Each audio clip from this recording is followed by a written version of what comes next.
public that are present so they know where we're coming from. And it's welcome to this meeting of the Planning Committee. We are recording the meeting this evening using our webcast system. The webcast will be transmitted live and will also be available on the Council's website following the meeting.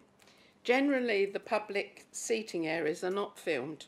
However, by entering the meeting room and using the public seating areas, you are consenting to being filmed and to the possible use of those images and sound recordings for webcasting and or training purposes. I have the discretion to stop or suspend the recording of the meeting should this be necessary to maintain the proper running of the meeting. This is a meeting of the Council held in public. It is not a public meeting. All mobile devices should be switched off or set to silent so that the meeting is not interrupted by ringtones. Anyone else intending to film or audio record any part of the meeting is asked to do so in a manner that does not disrupt the meeting. Please refrain from filming the public gallery or public speakers on items. If the fire alarm sounds, leave by the nearest exit and the officers will then advise you if it is safe to return to the meeting. Procedure for each item. The planning officer will present their report and committee members will answer any points of clarification. The meeting will allow those who have given notice that they wish to address the committee on a particular application to do so. Each person will be invited to come forward to the table at the front of the public seating area and will have 3 minutes to give their views. Once all comments have been given, the meeting will then continue for the members of the committee to discuss the applications and reach a decision. No further comments may be made by members of the public. Thank you. Apologies for absence. Thank you, Chair. An apology from Councillor Baker with Councillor Davies as substitute. Thank you. And we have a new member, which is Sam Janae, and welcome, Sam. Thanks very much. Item 2, declarations of interest and lobbying. To receive any declarations of interest from members in accordance with paragraph 9 of the Members' Code of Conduct and declarations of where members have been lobbied on any application in accordance with section 5 of the guidance notes on regulatory matters, the role of members and officers. Have I any? Councillor Black. Yeah, thank you, Chair. On the item regarding the batteries, I just want to make it quite clear, whilst I've had no lobbying, I was asked questions regarding the non-consultation of the public, which I came down to council and spoke to Charlie about, which will be cleared up at the appropriate time. No time was I lobbied. I put these comments that I made, just informing the residents on Facebook, which Christine Lyons has visibly seen, and I hope she can concur with it, that she's okay with it. But that's just I need to put that on record. I wasn't lobbied, but I was asked for a question. So you come in and spoke to Charles and Christine, okay? And I showed Christine Lyons the Facebook that I had. Anybody else been lobbied? Sam. Hello, thank you very much. I wasn't so much lobbied, however, there was a Facebook post that went out last night by myself asking for clarification if residents had seen the press releases in regards to the relation to the battery farm in Lower Dunton Road. I can confirm that I've come here today with an open mind, and yes, there we are. Thank you very much. Thank you, Sam. Anybody else? No. Well, we'll carry on to item 3, which is the confirmation of the minutes of the Planning Committee held on Wednesday the 25th of June. Can I have all those in favour, please?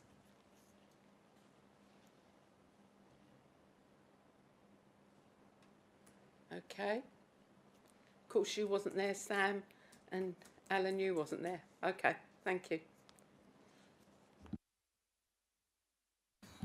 So we go on to item 4, which is demolition of existing buildings, outline planning on all matters reserved, except means of access, for the erection of up to 130 dwellings, use class C3, including market and affordable dwellings with access, parking, public and open space, associated landscaping and infrastructure, work and land south of London Road.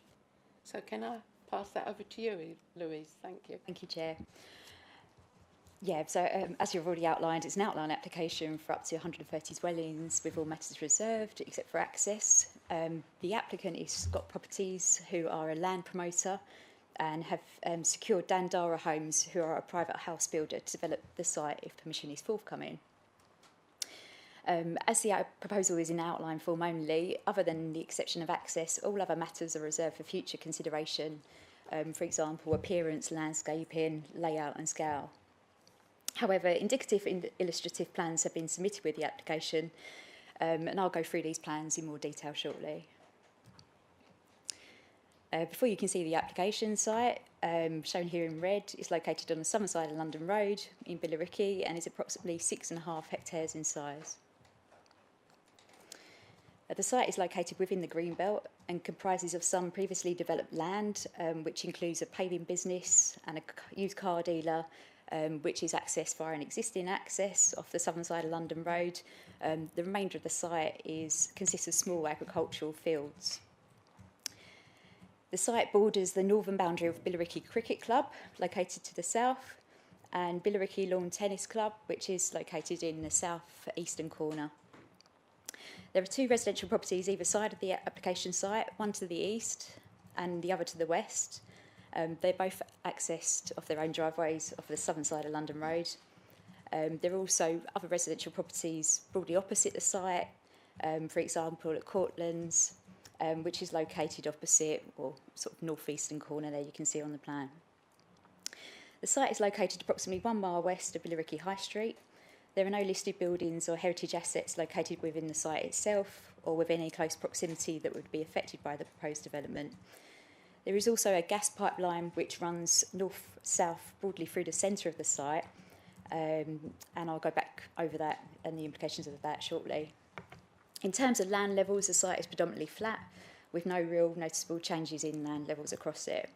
There are also no public rights of way on site or public access to the site at present. There are no tree preservation orders on site, however there is one group located just off site within the tennis club, which comprises of several large oak trees. There's also a watercourse which runs along the western site boundary.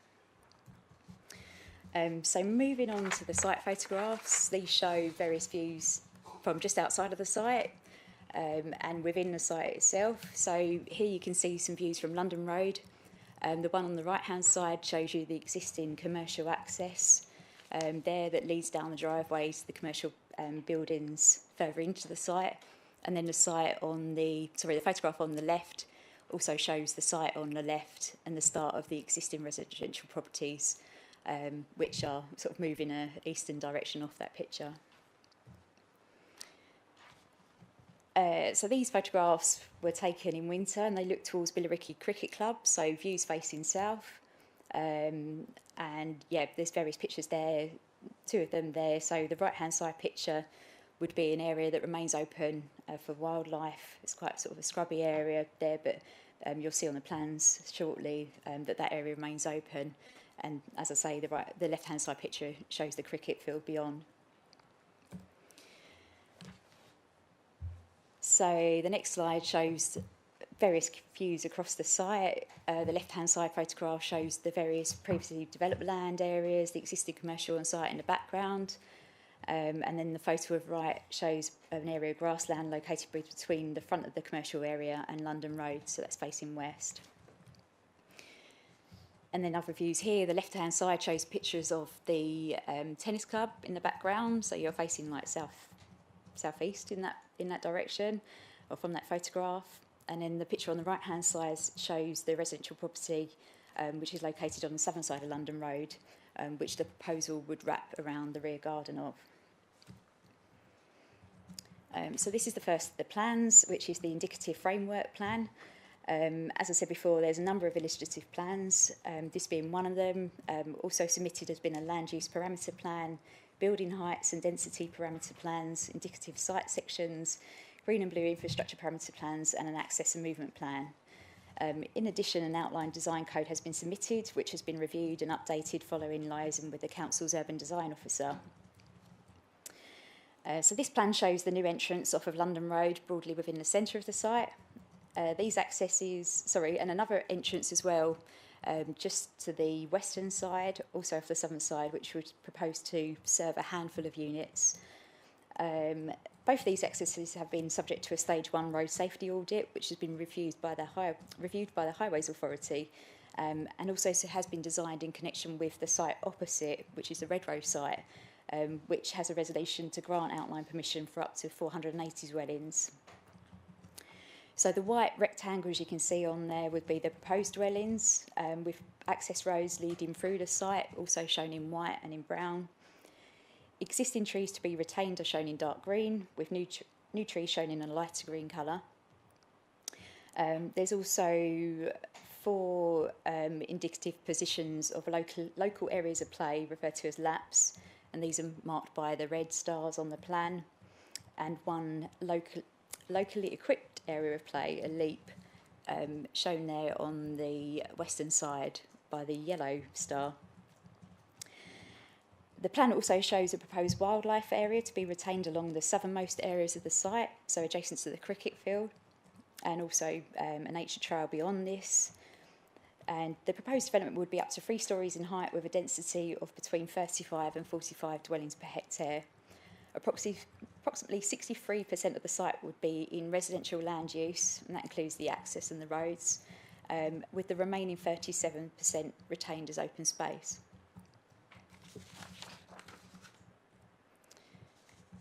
So the next slide shows the indicative proposed layout plan. You can see the bright green strip there that's left open, so that is where the gas main is located, which would need to remain free from development. And that would be proposed to be planted with wildflowers, exception of the access that runs over it to serve, obviously, off of the main access through, the main spine road through, leading to the west and the parcels there. So the green shading is obviously the access road, some of which with road-size swales, which are shown dashed in light blue. Wildlife areas and scrub is proposed adjacent to the southern boundary, with a large amount of retained trees along the western and eastern boundaries. And there's also new trees proposed to be planted and scattered throughout the entire development. The western boundary's green buffer would range from approximately 32 metres to 75 metres in width. A proposed dead hedge is shaded in a light brown line, running east-west close to the southern boundary. This will provide a natural screen to the wildlife area and the cricket club beyond. Retained and enhanced hedgerow will remain along the northern boundary, so along the London Road boundary adjacent to it. And there's 4 different character areas that are envisaged across the site, and they're discussed within the design section of the report. And further details would be secured at the reserve matter stage if outline permission was forthcoming. So this plan breaks down the layout plan. It shows the position of the development area in light brown, and public amenity space in bright green, further natural green space also in light green, existing vegetation to be retained in dark green, and roadside swales in blue. So this plan shows the proposed highway works that would be required directly to the northern boundary of the site, immediately outside of it. It also shows the position of the Red Rose scheme, the access there, you can see on the northern side of the road. So for this proposal, as I said before, it incorporates 2 new vehicular accesses located off the southern side of London Road. The existing vehicular access serving the commercial use will be blocked off and removed, and a private access drive will be introduced immediately to the west of this removed access. You can see that is sort of shaded in red, and that would serve, as I say, just a small number of dwellings that have been proposed. It wouldn't link to the remainder of the wider site. So the main vehicular access, you can see there, that's got sort of green strips adjacent to it, would be located broadly within the centre of the site with 2.4 metres by 120 metre visibility site displays. It would have a dedicated right-hand turn lane into the site, which would be provided for vehicles travelling in an easterly direction, with a new 3 metre wide pedestrian and shared pedestrian cycleway set back from London Road, but running parallel to it. That would be introduced, which would link the main access from London Road to a new pedestrian refuge island to allow for crossing on London Road. And you can just see that on the right-hand side of the picture. You can see a couple of small red rectangles showed there, which is the crossing area away from the access to the eastern side. There would also be a new footpath which would run along the entire width of the site's frontage along the southern side of London Road. It should just be noted that the applicant has held meetings to discuss the access strategy to ensure that both the application scheme in front of you tonight and also Red Rose scheme to the north can be delivered either independently or holistically. So this slide shows some CGIs of the proposed development. And then moving on to the key issues for the application itself. So just to run through those quickly, it's obviously the first one would be the principle of developing this greenbelt site. So as you can see in the report, obviously we refer back to the new MPPF, which was published in December last year, looking at the concept of previously developed land, grey belt and the golden rules.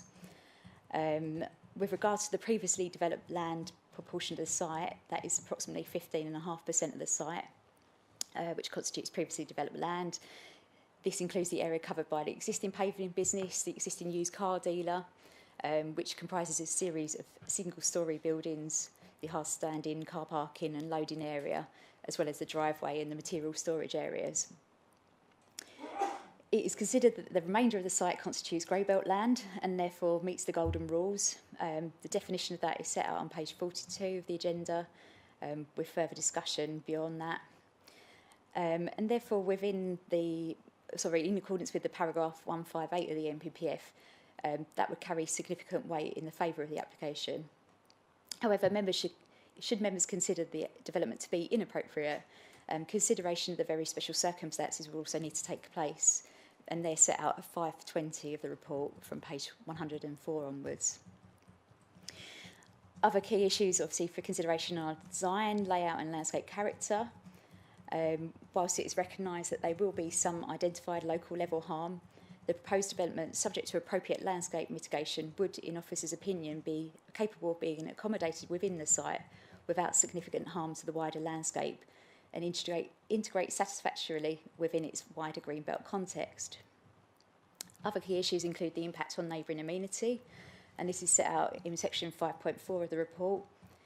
The proposed development would not be detrimental to the amenities and neighbouring occupiers, with immediately adjacent dwellings being well separated and well screened from the application site.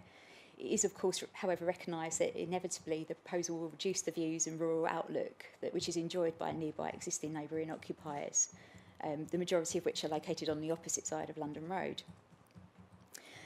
Further details, however, in terms of layout and design, as I said before, would be dealt with at the reserve matters stage.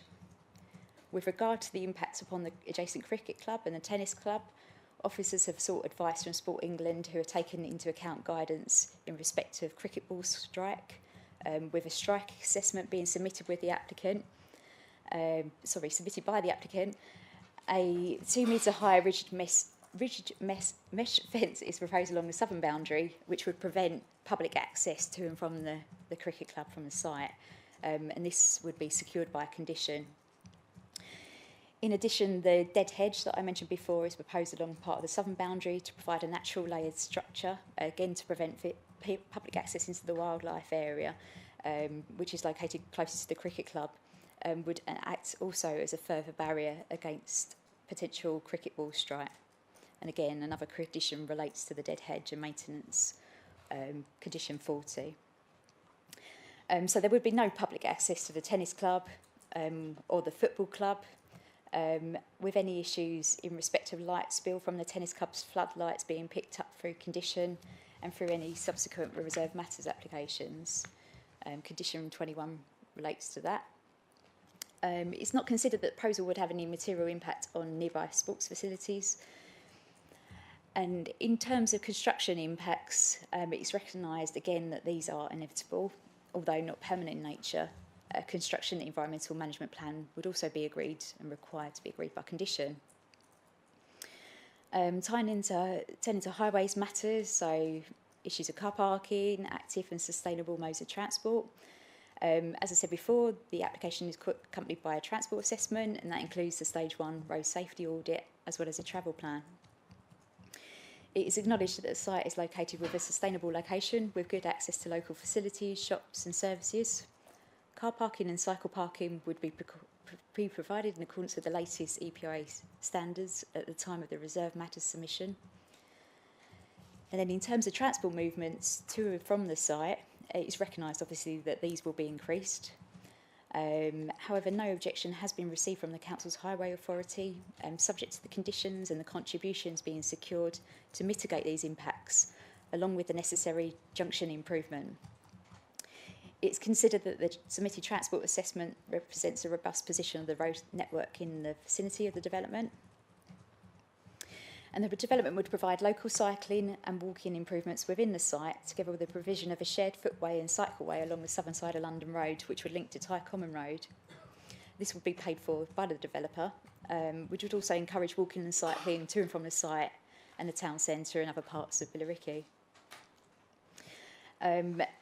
In terms of the bus service enhancements, there would be a £338,000 contribution, again paid for by the developer to facilitate an enhanced bus route. Therefore, it should be reiterated that the focus of the development is on more sustainable modes of transport and encouraging a modal shift away from the reliance upon cars, and encouraging people to access the town centre and station on foot or by bike rather than using the car. Other considerations include flood risk and drainage. The site sits within flood zone 1, which is the lowest probability of flooding. The applicant has worked with Essex County Council as the lead local flood authority to ensure that adequate flood risk and drainage measures are installed, which would restrict and control surface runoff to greenfield rates. This would be done by utilising surface water runoff to the watercourse along the western boundary. There would also be several ground attenuation crates of various sizes that would be installed. There's also obviously the potential for swales, rain gardens, pebble surfacing, etc. And no objection has been received from the lead local flood authority. Anglian Water raises no objection, and they have advised that the development is located within the catchment of Billericay Water Recycling Centre, which has available capacity for flows from this development. Turning to ecology, biodiversity net gain, and the impact on local SSSI sites. So again, the application is accompanied by a series of ecological surveys, appraisals and impact assessments. These are set out on pages 25 and 26. All of these have been reviewed by Place Services Ecology, who provide the council with specialist advice, who raise no objections subject to conditions. In terms of biodiversity net gain, there would be a predicted net loss of 48% of area-based habitats and an increase of 143% increase in hedgerow units as a result of the proposed development. Therefore, in terms of the area habitats and to achieve 10% biodiversity net gain, an off-site biodiversity contribution would be required, and this would be secured via condition with monitoring via the Section 106 agreement. Natural England has been consulted on the application, who have raised no objection. They've stated that the proposal will not have any significant adverse impacts on statutory protected nature conservation sites or landscapes. Through any reserve matters submission, the Ecological Impact Assessment, the EIA, recommends the inclusion of mitigation measures for priority species. For example, that could include the planting of native species on site, provision of bird and bat boxes, bird-friendly eaves and bat soffit boxes, log piles, insect hotels, connected hedgerows and green roofs, for example, to improve the habitats for bats, birds, invertebrate and flora on site. And Condition 36 would secure the installation of bird, bat and swift nesting boxes. There's various other conditions as well that relate to ecology that you'll see. Turning to energy and sustainability, this will be a no gas development, therefore no gas boilers will be installed, nor would there be any main gas connections to any of the dwellings. That will be secured via condition 41. In terms of the historic environment, the proposed development, as I said before, wouldn't have any harm upon any designated or non-designated heritage assets, and no objection has been received by Place Service Heritage. Archaeological conditions would also be secured if planning permission was granted. With regard to agricultural land, with the exception of the previously developed, the PDL area of the site, the proposed development would result in the loss of grade 3B agricultural land. And just to confirm that this is not best or most versatile land, which is classed as grade 3A. The infrastructure and section 106 contributions are on the next slide. So this sets out the monetary and non-monetary contributions, which have been agreed by the applicant and would be secured by section 106 if permission was granted. So in terms of the non-monetary contributions, so you've got 50% affordable housing would be secured. That's 65 units on the 130 scheme. That would be a mix of sizes. Again, that's set out on page 98. So 43 of those would be for affordable rent, 37% shared ownership, 10% social rent and 10% first homes. Other contributions which we've mentioned before include the footway and cycleway improvements funded for by the developer, bus infrastructure enhancements, again that would be funded by the developer and agreed in consultation with the Highway Authority, and the 30-year maintenance and monitoring of the approved biodiversity net gain plan. So you can see there the monetary contributions there, so they will be secured in respect of healthcare, employment and skills, bus service enhancements, open space, health and wellbeing, the local development pilot, as well as travel plan monitoring, and you can see they just total over £690,000. Turning to the planning balance, so this slide sets out what officers consider to be the positives and negatives of the proposed development. So starting with the positives on the left-hand side, so the proposal constitutes the appropriate development of greenbelt land and complies with the golden rules, which carries significant weight in favour of the proposal. The council's own evidence base weighs heavily in favour of the proposal. The site does not contribute strongly to greenbelt purposes A, B or D, and this carries significant weight in favour of the application. Whilst the site does moderately contribute to purpose C, encroachment, this purpose does not need to be considered within the definition of grey belt. In terms of deliverability, the proposed development would provide a significant amount of market and affordable housing, as I say 50%, and that would be achieved within a 5-year deliverable time frame. This will significantly assist the council's 5-year housing land supply, which is currently only at 1.88 years. The applicants have advised that the first occupancy of homes could take place in 2027, with completion by approximately 2030. And again, this carries significant weight in favour of the application. In addition, the social and local community benefits, including the economic benefits, weigh moderately in favour of the application. And these comprise briefly, and the list isn't exhaustive, but the creation of 2.45 hectares of open space, which would be for the benefit of both existing residents and future occupiers of the development, the provision of formal and informal space, including a nature trail, one new equipped play facility, opening up the site to public use, the provision of the new pedestrian cycleway along the southern side of London Road, linking to Ty Common Road, which will provide local cycling and walking improvements. Also proposed is the upgrade to the Ty Common Road and London Road junction through the provision of MOVA, which is microprocessor optimised vehicle attenuation, which will basically aid traffic flows locally. There would also be bus service enhancements, the contribution there which would provide an enhanced bus route, and this would provide hourly and evening services along the London Road and Mountain Essing Road corridor, and that would connect to Basildon and other parts of Billericay, including the station, local shops, services, infrastructure. It would link to Basildon Hospital, the Sporting Village and Festival Leisure Park, and it would improve frequency, accessibility and routing. Bus stop enhancements will also take place to existing bus stops in London Road through the provision of raised and drop curb sets, making them more accessible. new bus shelters and also real-time information boards. Other benefits include, economic benefits include increased expenditure for local shops and services, and we've also recognised the benefit of the employment and skills plan, which would be secured and support the ongoing delivery of local employment, training courses and apprenticeships, and there would also be a financial contribution to broker job opportunities from the development itself. Also recognised is the site is located within a sustainable location, within walking distances to the station and the high street, approximately 20 to 30 minutes walk away. Turning to the negatives, which are on the right-hand side of that screen, we have recognised the significant local level of harm to the openness of the green belt, and that's afforded substantial negative weight against the proposal, and is discussed further in the report. Also recognised is the local level of harm to the landscape, which again is afforded substantial negative weight against the proposal. Therefore, to conclude, officers consider that the proposed development would have a significant, albeit localised, impact on the openness of this undeveloped greenbelt site. However, officers consider that the proposal constitutes the appropriate development of grey-belt land. In addition, a small percentage of the site constitutes previously developed land. The proposal complies with the golden rules, carrying significant weight in accordance with paragraph 158.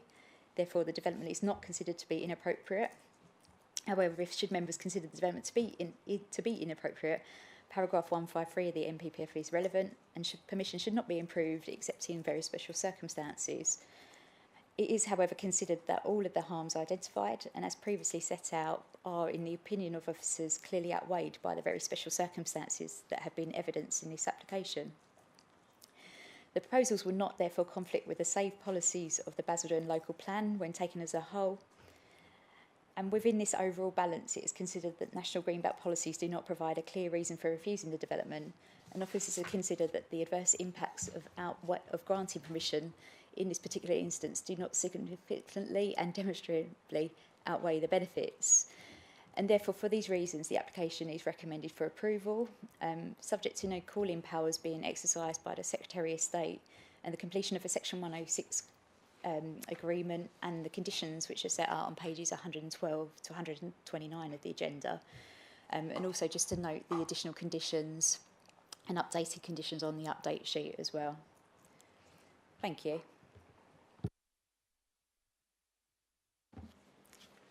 Thank you very much, Louise, for a very comprehensive report. Thank you. I'll go on now to clarifications. So if any of the councillors have any clarifications for the officers, Kevin Blake. Thank you, Chair. Could you just explain to me, for my benefit and maybe others, in the actual application where it says all matters are reserved except means of access, what do you actually mean by that? Just clarify that for me. Yeah, so basically access is the only point we can, that we're looking at agreeing as part of this application as such. You've got those details in front of you, so in a way that's like treating it as a full application in respect of access. All the other details are listed there, like the appearance, landscaping, layout and scale, they would be deferred for the reserved matters application, so further details will come through at that stage. So as I said before, those plans that you've seen are indicative, but they're there to show you, give you an idea of how the dwellings could be laid out, and now how basically 130 dwellings could be set out on site. The next point, the one I always ask. Councillor Blake, you have another question, do you? Yeah, I've got a couple. Thank you. Clarification. It essentially about the bus routes. How long is that? Again, I ask this every time this application has come up, as you know. How long do these bus routes actually stay in force before it actually becomes they take them off? Is there? Sorry, just let me check the report if that's okay. Bear with me. Thank you.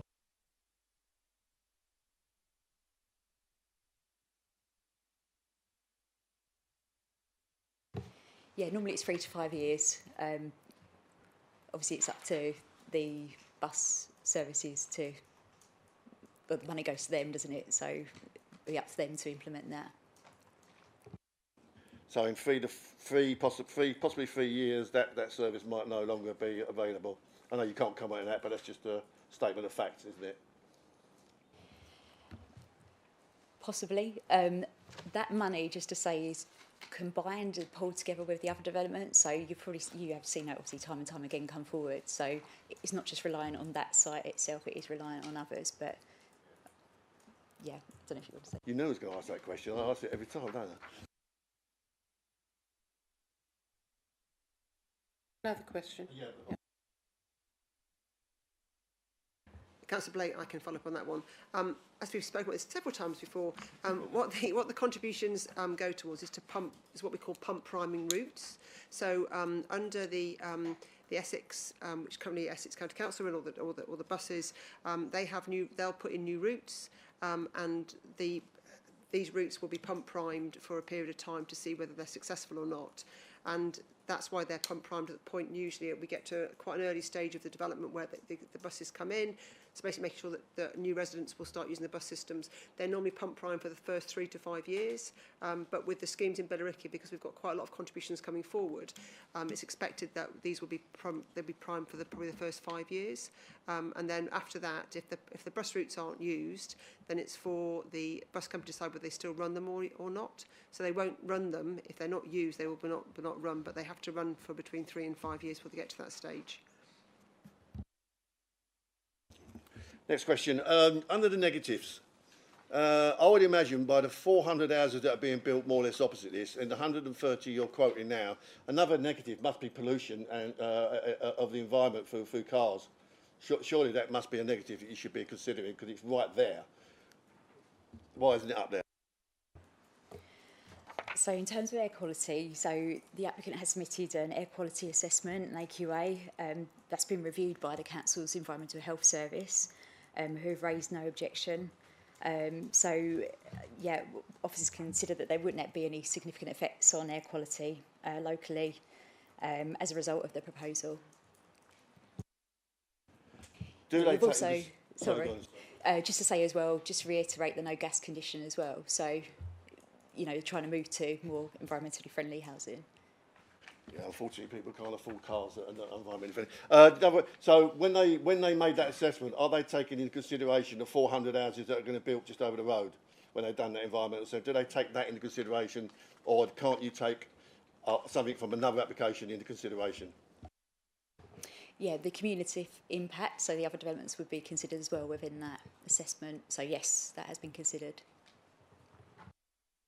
So what we're saying, 450, 550, for nearly 600 houses, we're saying there is no environmental impact from cars with exhausts going and stuck in traffic jams. There's no impact whatsoever, no negative impact whatsoever. That's what I'm hearing quite loud and clear. Thank you. And just on one other point, if I may, this is slightly tongue-in-cheek. We had a planning application some time ago where there was going to be a McDonald's built reasonably near where children go, and it got refused on that ground. Well, surely this is the same. You're going to be putting housing where children are very near, and there are McDonald's and everybody else and Kentucky Fried Chicken just in the high street. Just remember that. Sorry, Chair. Can I Chair? Sorry, Chair. Can I deal with that? Sorry, Chair. Can I just deal with that point? Can I deal with that point on the McDonald's? The McDonald's was relating to the NPPF new policy on hot food takeaways and the nearness for hot food takeaway to the school. It wasn't about and that's about food. It wasn't about the car journeys to that site. So in terms of the main objection to that scheme related to hot food takeaways and not to car movements.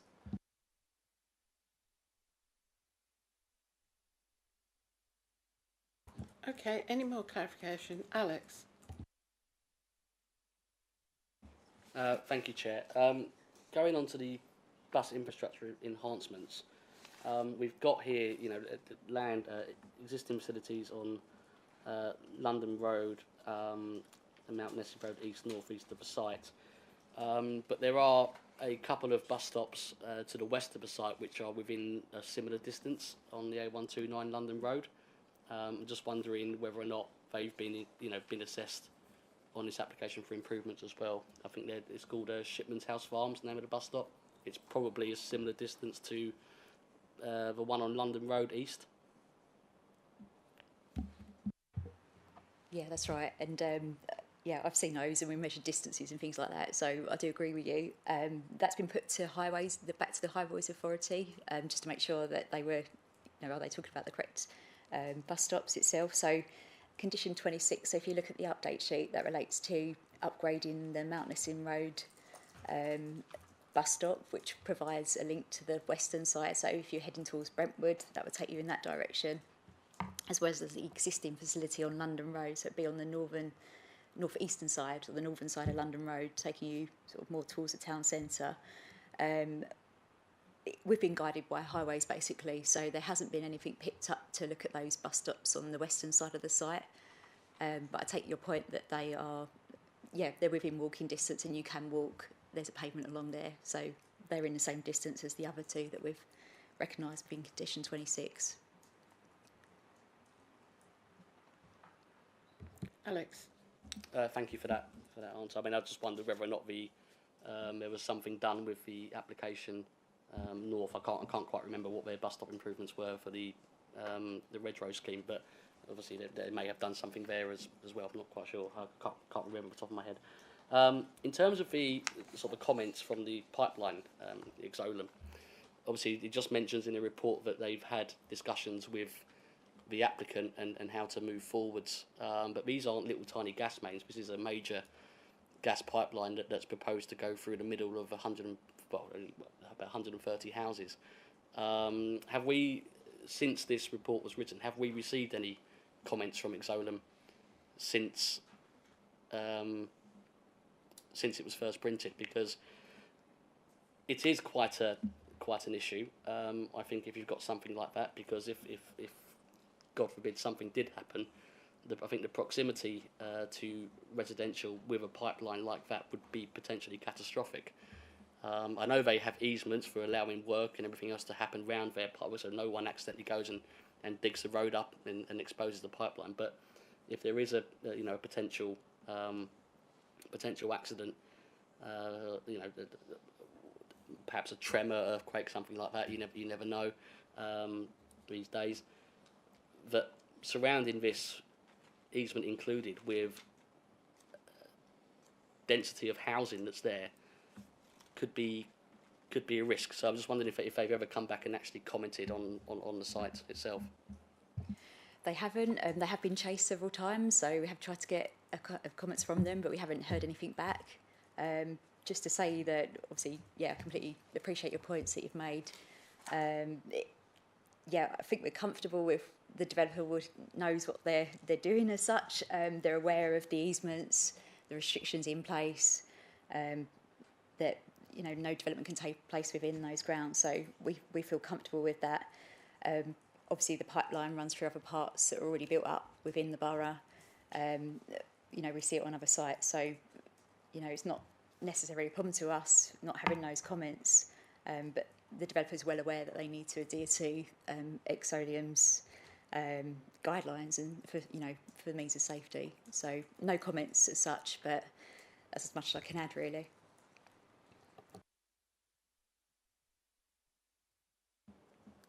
Thank you. I would say that if this does pass, that we continue then to chase them before any reserve matters come forward.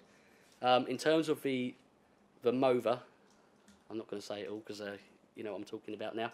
I believe on the Redrose scheme as well there was talk about them doing this. I'm just interested on obviously if this is all approved, because we're saying prior to occupation of this one, and of course prior to occupation to that one, that all of these traffic lights will need to be reconfigured in terms of traffic flows that are going east on London Road at the junction with Mount Nessing Road. So I just wondered in terms of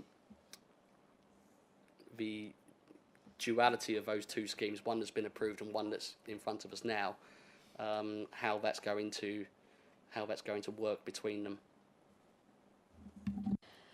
In a way, it's whoever comes forward first as to who does that work. But if one doesn't come forward and the other does, who whoever does come forward, they have to implement that mitigation. That mitigation with the mover or mover, however you say it, is necessary for both schemes. So, whoever comes forward first would need to implement that. And yeah, it's been pointed out as necessary mitigation from the Highways Authority. So, the scheme shouldn't go ahead without that being actually implemented.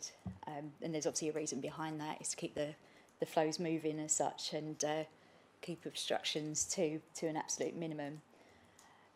They will probably need to go through the Section 278 agreement with Highways. So obviously Highways still come back on board.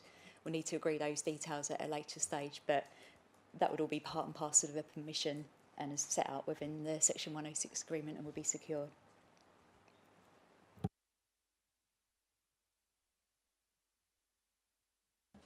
Last one. In terms of, obviously there's no education contributions to this scheme. However, they have asked for a mid and late stage review on primary places. I don't see a comment when I was reading it over the weekend that either we can do that or we can't do that. So I just wondered where we are with their request. Yeah, we've had this on other sites. We've seen it before where the Education Authority have requested the review mechanism. I'm aware that the council has sought legal advice in respect of that, which we've set out on page 99 of the report. So if you refer to paragraph 518.9, we have concluded that basically the review mechanism request would not be SIL compliant. And if we were to include it within a Section 106 agreement, basically the Planning Permission would be vulnerable to legal challenge. So that's why we're not imposing the review mechanisms in this instance, based on that advice that we've had.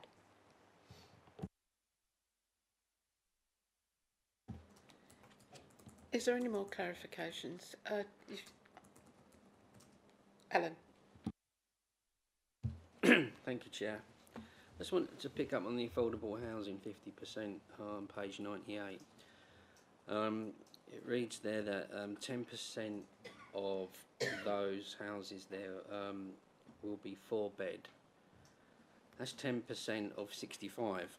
So that, I just want to know whether that be 6 or 7 homes, or is it too early to tell at this time?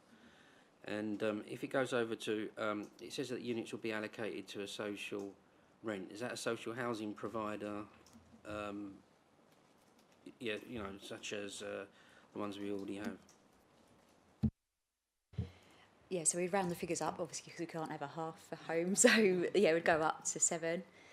I don't know, Christine, did you want to refer to the second point about the social rent? Did you want to repeat that, or might be able to help you? Yeah, the social rent be run by a social housing provider that was already in the borough.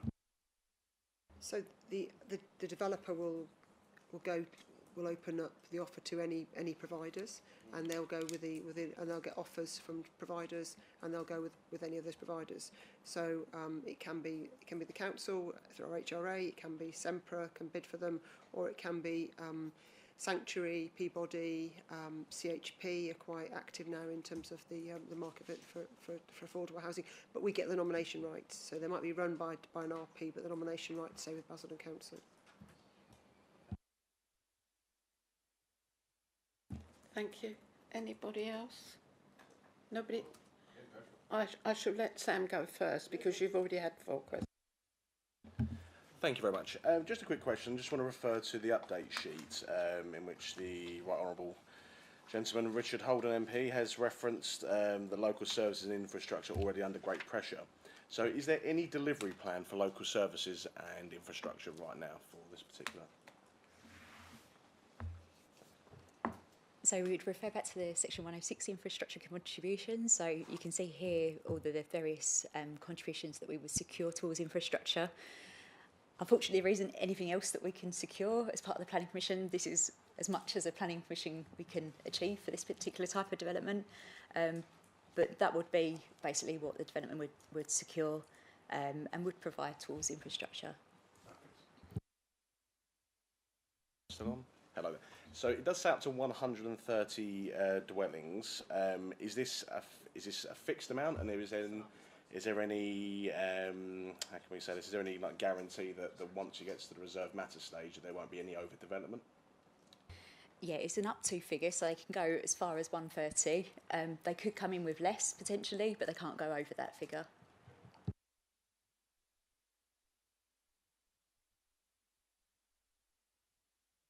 Mr. Blake, you have one more question. Yeah, well, one statement and one question. The statement is, again, I discussed at Essex County Council not being in here. I'm going to be consistent throughout, particularly on the issue, as far as I'm concerned, that I raised regarding pollution. I would like to see a county council officer, he or she, in here to take that challenge and look me straight in the eye and answer that question. So I'm a bit disgusted with that. Going to page 24, 2.3.5, and also page 26, 2.3.16. A couple of issues I've got there, and it's a concern. It comes back to my very first question about the reliance on access. It seems to me that we're going to be reliant on this application on the other application coming good, because it clearly says there it's all to do with the road access to the land north of London Road, reference 19/1725/out. So what it's basically saying, what I see from that is this going to go ahead if that development doesn't go forward? Now, I could have understood it to a degree if it was the same developer doing the 400 odd, and also the developer doing the 130. But you're reliant on another company to get their acted order, start building and get this road access all sorted out. And that seems to me that we're trying to accommodate that, saying, well, we'll worry about that when we come to it. They'll do their bit first and then we'll be okay. It's not. We seem very reliant. Twice in the actual here, we are relying on another planning application to be taken in consideration. That doesn't seem correct.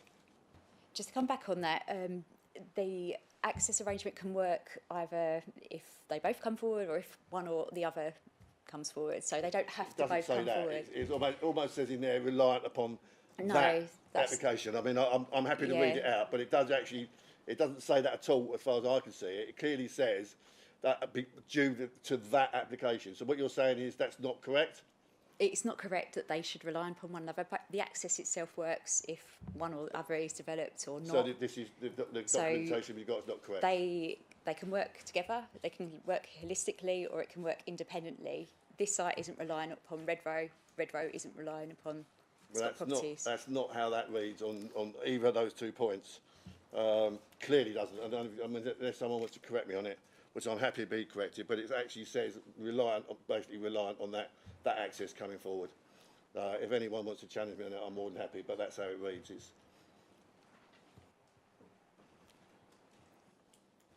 No challenges. Yeah, I disagree, but which paragraphs were it? Sorry. 2.3.5 on page 24 and 2.3.16 on page 26.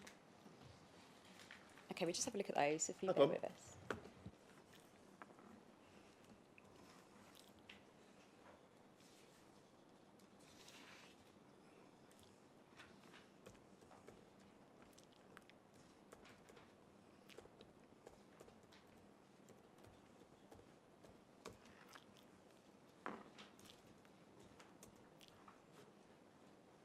Sorry, the second one, 2.3.16, was that page 26? On page 24, 2.3.5, and on page 26, 2.3.16. Yeah, so 2.3.5, we've said that the basically we're saying there that it's been designed in connection with the Red Row scheme to the north. Yeah, the rest just sets out details of what's being proposed, but we're not saying that it relies upon that. So yeah, I would disagree with that. 2.3.16, that sets out about the shared footway and cycleway along the southern side of London Road.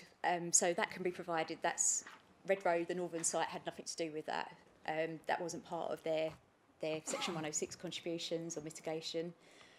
It says so. Okay, so what that refers to is the. Yeah, this is supposed to be. I'm just going to. Yeah, It says so, here this junction is proposed to be upgraded as a result of the Land North of London Road Billericay application. And it goes, Yeah, that's correct. So that's basically saying that's going to be upgraded and then the application. It doesn't say in conjunction with at all. Yeah.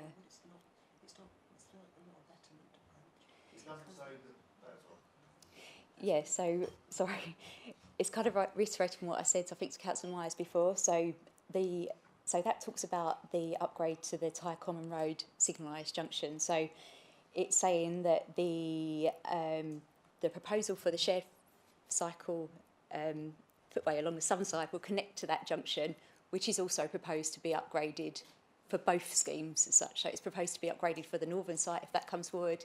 If it doesn't, it will still be upgraded with this site if this one does come forward. We're not saying it doesn't rely upon the other scheme. They're both separate, but you will get the same improvements.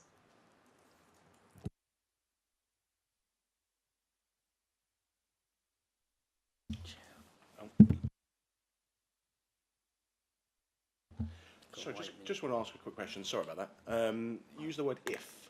So you're saying if this happens, does not mean you're reliant on the other application to come through? So yeah, the one to the north has been approved. We're just dealing with the 106 at the moment, so that should be signed. So yeah, it basically has a resolution to grant permissions. Planning permission is, say, almost in place. I'm saying if because I don't know obviously what the outcome of today will be. So that's why I'm saying if. I'm not, prejudicing the decision that you guys will need to make.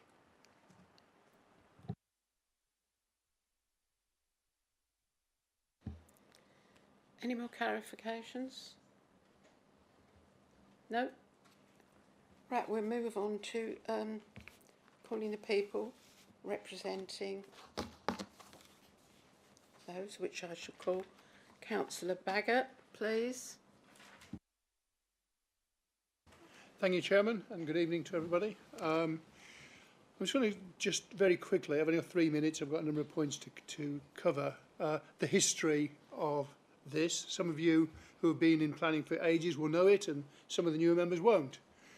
The whole principle about having a local plan nationally was because the government had seen, irrespective of ideology, because other governments have had it and continue the local plan idea, they had seen developments take place piecemeal, which had meant that over time, infrastructure had started to crumble and creak. And houses were becoming in a position where the roads were overloaded, schools were getting full, GP surgeries, etc., etc., etc. The whole principle about the local plan was to actually have a planned and designed process in order to ensure that you didn't get this development creek and you could put in the appropriate mitigating factors to ensure appropriate infrastructure. Now, talking about this site specifically, this site came forward some time ago, and when it was originally proposed, there was going to be quite a big development with 3 different developers.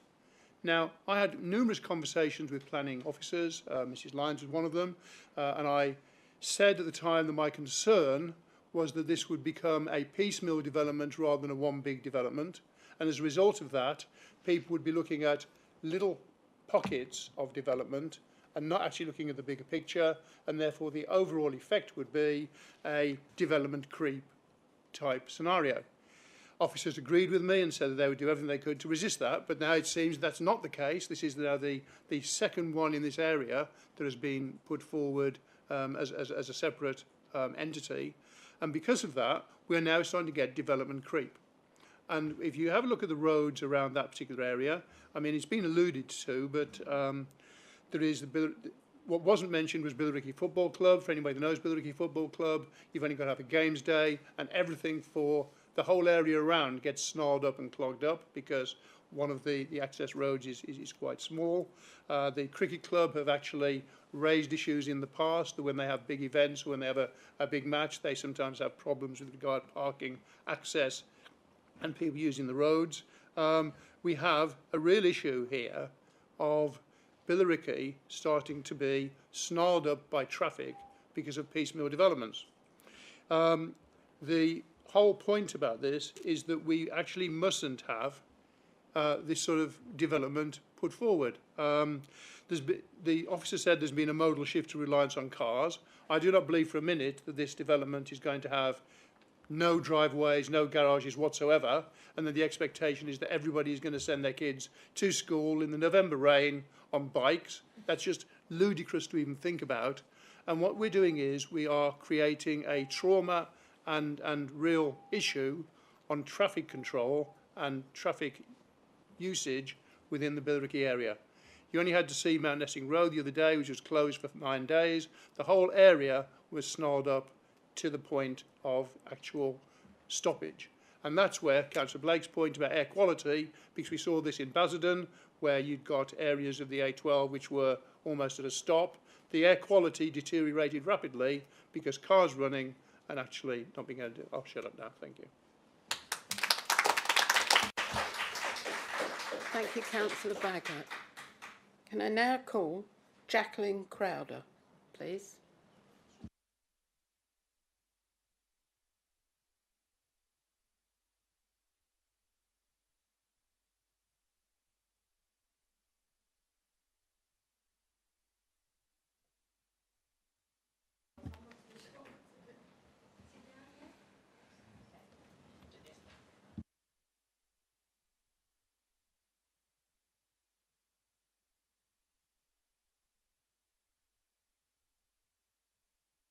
Thank you. You have 3 minutes. Have you pressed the red button? Yes. Thank you. Thank you. This planning application is over 2 kilometres from Billericay Station, a 30-minute walk to the local senior school, 25 minutes to the high street. It's not near any key areas. This will be a car-dependent site. London Road has constant traffic coming in and out of Billericay, very congested at peak times, often coming to a complete standstill. London Road Nord application across the road has been approved for 450 houses. That, along with this application, will bring over 1,000 cars onto an already congested road. This is unsustainable, will cause many people anxiety, which is a major issue in today's society. The Transport Assessment Volume 1 for London Road North, and therefore also relevant to this application, states that Ty Common Junction is constrained and the ability to deliver any significant improvements is limited by the extent of available public highway, i.e. no room for bikes to be travelling along. No assessment has been undertaken on the effects of traffic in Billericay amalgamating all the approved Greenbelt developments.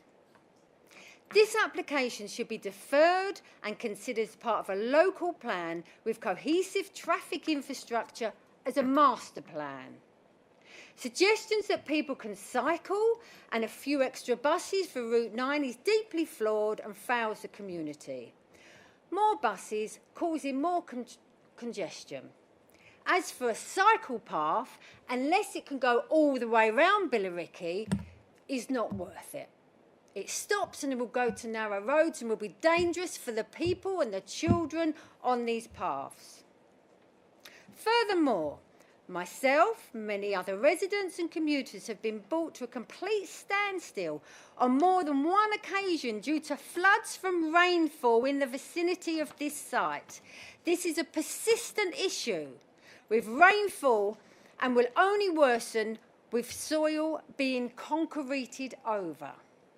Slough House Bridge on London Road acts as a partial dam to the northward flow of Mount Nessing Brook, leading to flooding in the gardens either side.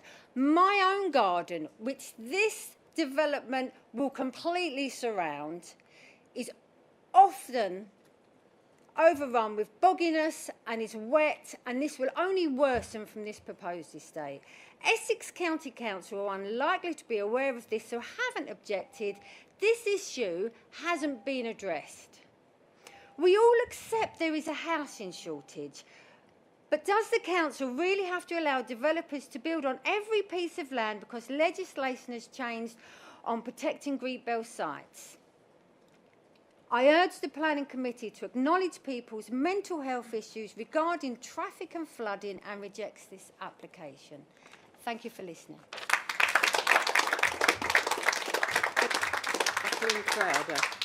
Can I now call Vanessa Carter, please? I think Mike Crowder, is Mike Crowder on your list? It should be. Do you want to go next?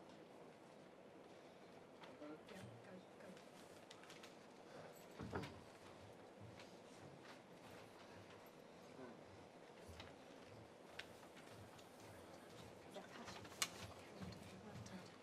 Thank you, Mark Crowder. Sorry. Sorry, yeah, it looks like you got all the Crowders in one go, but hey-ho. Just in case you don't realise who I am, I'm the guy that you're wrapping up in developments all around my house. So, yeah, quite emotive for me, but hey-ho, I understand that things change. So, microphone on, yeah? It's on already. Oh, sorry. The open landscape on the western edge of town is a distinctive gateway entering Billericay from the Havering Grove, and removing this would cause a major lasting harm to the area and has previously been considered as not a suitable location by Basildon Council. Greybelt was described by Angela Rayner in May 25 as old disused car parks, so it won't be bulldozing over the Greenbelt, just to reassure people of that. Clearly, planning officers have overstretched Greybelt out of all proportion with the original government proposal. It's supposed to be a golden rule that Greybelt developments provide generous amounts of new public open space. That clearly isn't being provided here. Furthermore, the proposed development is so environmentally damaging, it is not possible to meet the mandatory 10% biodiversity net gain on site. In fact, it will result in a significant habitat loss. To offset the damage, the applicants will need to purchase credits elsewhere, and it won't even be in our community. It could be anywhere in the UK. Since BMG became mandatory, this is the first Greenbelt application that I'm aware of that has not provided this requirement. The Ecological Survey has highlighted the presence of red listed bird species protected in the UK under the Wildlife and Countryside Act of 1981. Strangely, this site is regularly cleared of all undergrowth and trees and shrubs.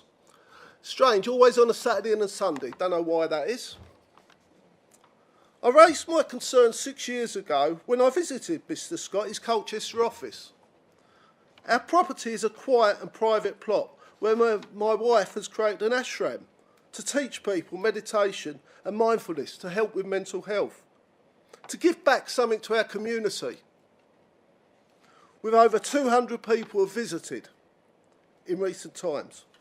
They assured me that they will be in contact to give me the due consideration, yet we have not been contacted once. We now found out that they want to build 3-storey apartment blocks adjacent to all my boundaries of my property, which is extremely disappointing. It is also worth noting that they have their own asset on the opposite side of the plot. They haven't chosen to build next to that one. They want to build next to my asset, not their own asset. I strongly urge this council to refuse this application. Thank you.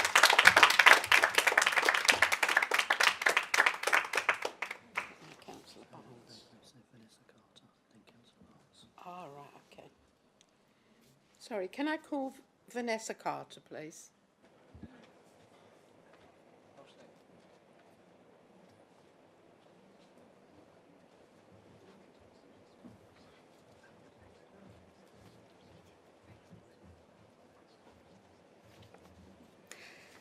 Whilst it is proposed 50% affordable homes will be delivered, these will be primarily available to rent for those on housing association waiting lists, Private rentals in the area are high, starting at $2,000 for a 2-bed home, with between 2.5 and 3 for a 3-bedroom home. So with a 20% reduction applied for affordable rent, these will still be unaffordable homes for those that qualify on waiting lists. New private sale homes currently being built on Southend Road, Billericay, have been advertised at between 645 and 680,000. So even shared ownership with a housing association contribution of 25%, the property prices are approaching £500,000. The ideology that homes on London Road will be affordable for those on waiting lists is deeply flawed. Furthermore, there is not a single one-bed market home proposed, none. The only 2-bedroom homes, there's only 5. Instead, the market housing is biased towards 4 and 5-bedroom executive homes, with the majority of smaller properties being assigned to affordable housing for those on waiting lists. The development also has a second private road, no doubt also for large executive homes. Local people trying to get an entry into home ownership by buying their own home privately will not have an option. Moreover, there is a consistent supply of 330 houses for sale in Billericay for all size homes, with nearly 30 rentals on top. In the borough, there are almost 1,400 properties for sale and nearly 200 available to rent. The root cause of the 5-year housing supply issue is that the excessive and unjustified government target of 27,000 houses in the borough is 4.5 times what is required for local need based on ONS data. It would appear 8,000 permissions have already been granted, including the 1,055 destined for Greenbelt.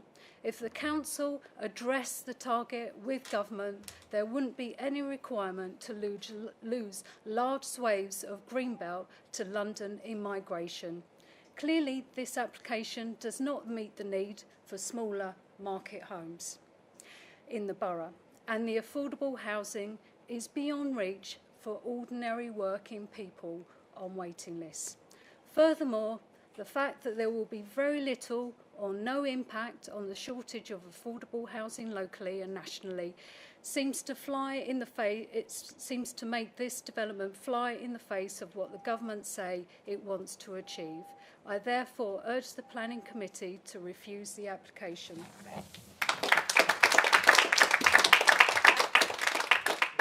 Vanessa Carter.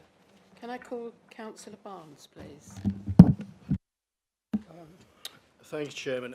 Can I first of all thank the members of the public who gave up this slot to allow me to speak tonight, and also say how relieved I am that the members of the committee, so cruelly struck down by illness the night before the previous meeting, have made such a full recovery.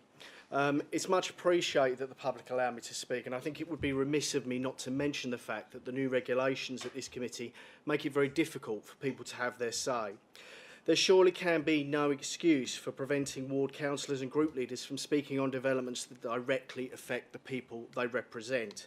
I think some discretion, particularly when it comes to contentious decisions, should be shown.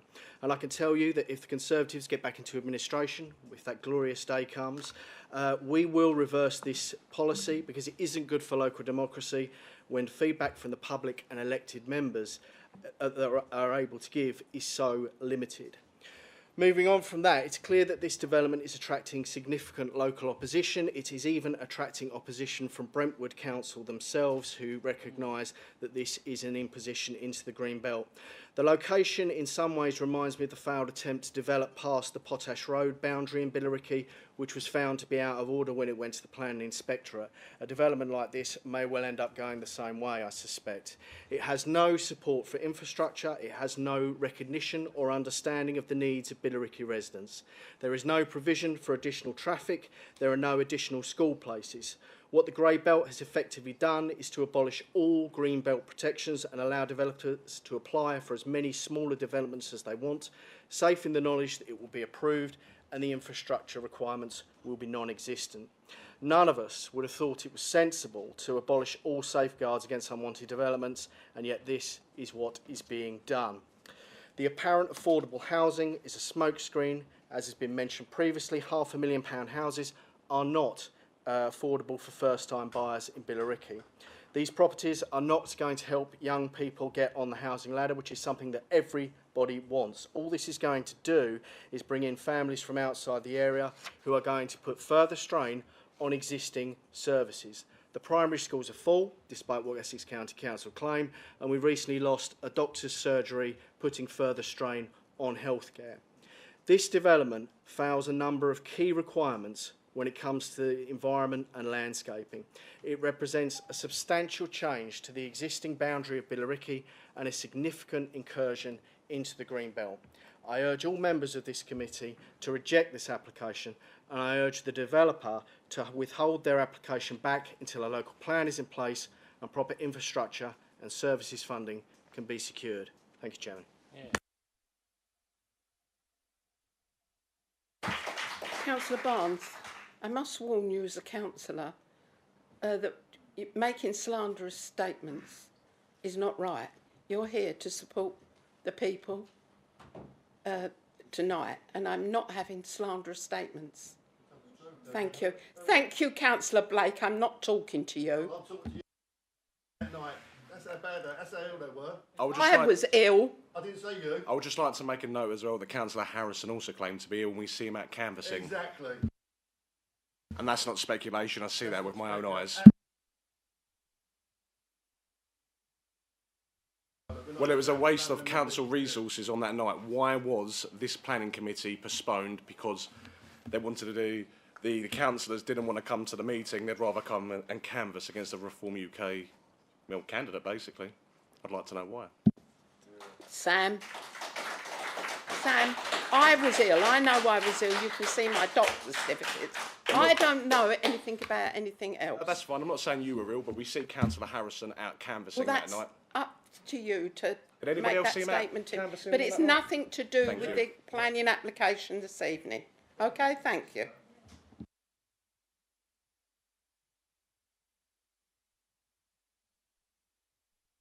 Call Pierre Farnsworth, please.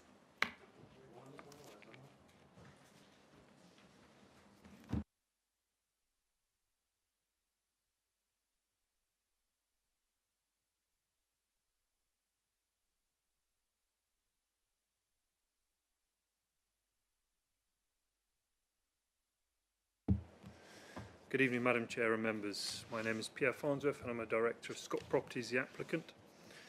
I'd like to begin by thanking the case officer for a comprehensive report and presentation and for the Council's constructive engagement throughout the application process. The site was identified as a housing allocation in the withdrawn local plan and is now a draft allocation of the Council's emerging local plan. The site is sustainably located and well positioned to deliver much needed new homes for the borough. We worked extensively with officers and consultees both before and following the submission of the application. Changes were made in response to feedback from the technical consultees, addressing matters relating to highways, drainage, landscape and ecology. There are now no technical objections to the application.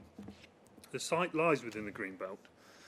However, the officer's report concludes that it meets the definition of grey belt land and that the golden rules are satisfied.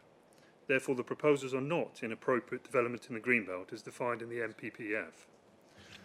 As set out in the committee report, aside from the grey belt argument, officers have determined that very special circumstances also exist to justify the grant of permission.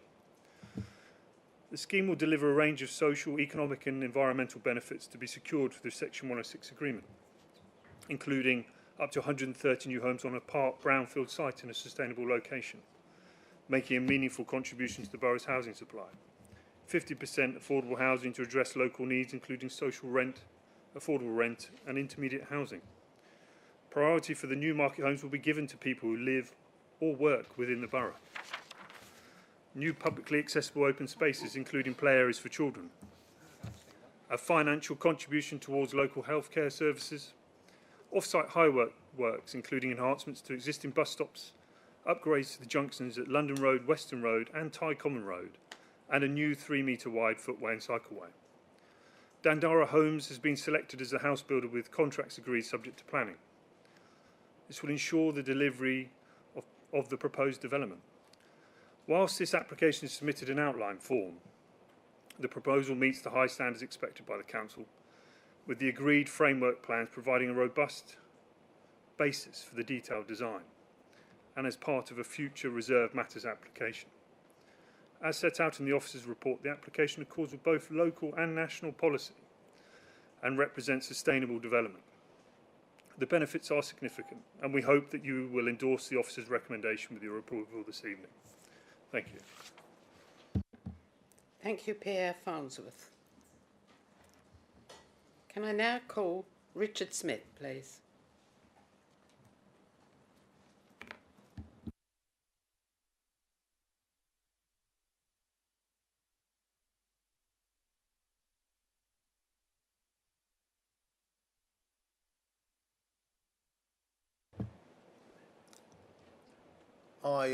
I've heard all I need to hear tonight. I don't need to say any more on this matter, and I'd like to leave the meeting now, if that's okay. Thank you. Okay, thank you.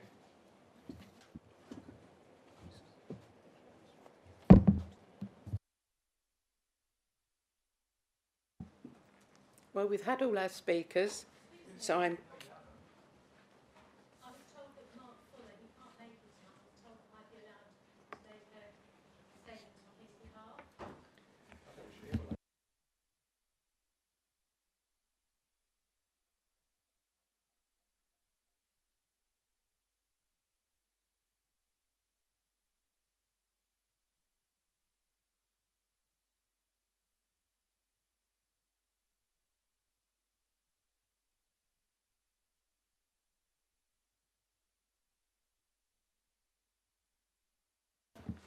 I'm sorry, but I've had legal advice. We can only have 5 speakers this evening. Only 5 again. With respect, Chairman, can I ask you to clarify something for me on this particular issue then? When we brought it...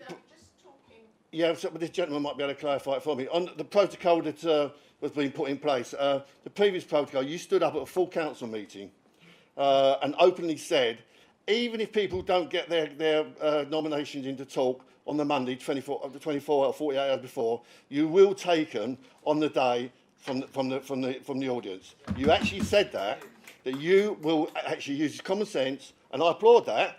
You have the ability to override protocol, and you have officially said at a full council meeting that you will allow people to speak even on the night. Do you? Councillor Baker, but I've taken advice on that today, So and there is nothing you're going back on that.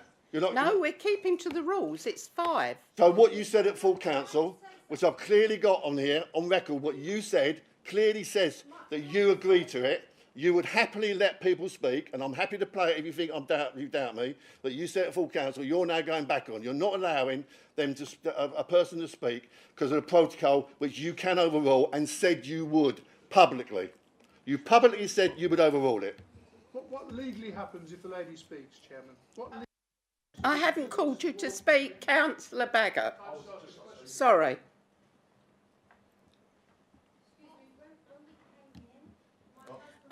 You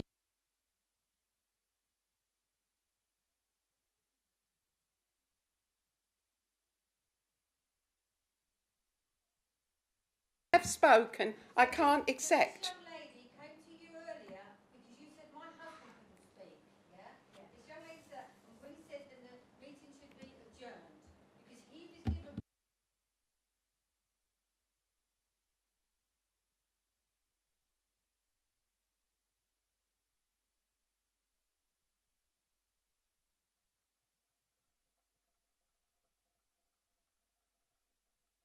No, I'm going to take advice. You have a protocol that's set out, so there is a reasonable expectation that you'll follow that protocol. You can, of course,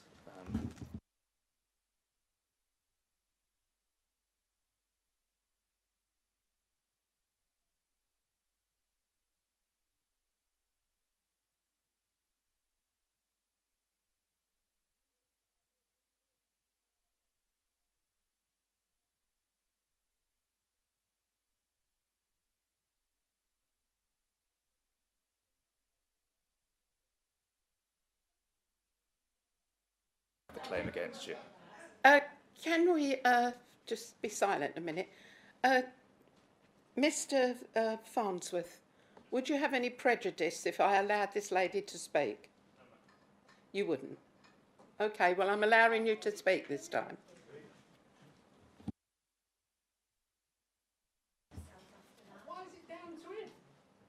Would you like me to explain? Yeah.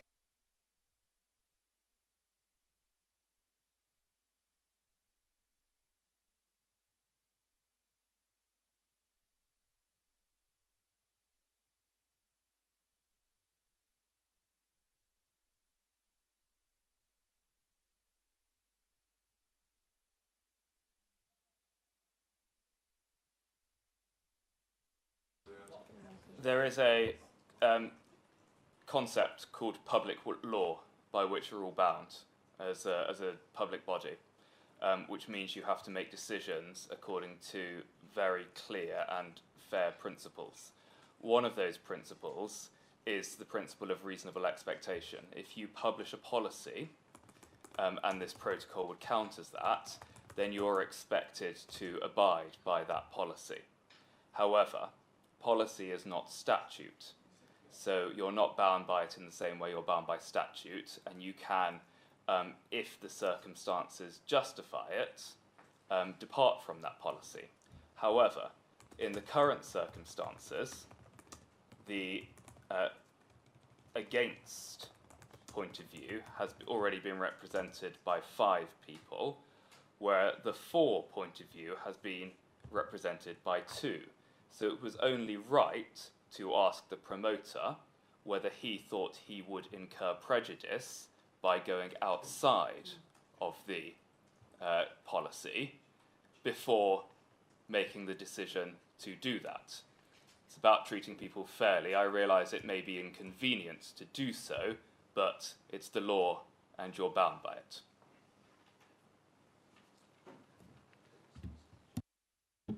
Thank you. Can we carry on now? Is everyone happy? No, I'm not happy with you, but I'll tell you afterwards. Okay. Deborah Taylor. Good evening. This is a statement on behalf of the Right Honourable Richard Holden MP for Basildon and Billericay. Local planning decisions do not fall within the remit of a Member of Parliament. However, when constituents reach out to me with concerns, I always ensure that those concerns are shared with the local planning authority. And when a large number of residents raise objections to a specific development, I believe I have a duty to make their collective voice heard. This becomes even more important when decisions are shaped by pressures stemming from national housing targets rather than the needs of our own community and through the redesignation of Greenbelt with the vague and invasive term Grey Belt. Local services are already under great pressure and I have serious concerns about whether this will be addressed.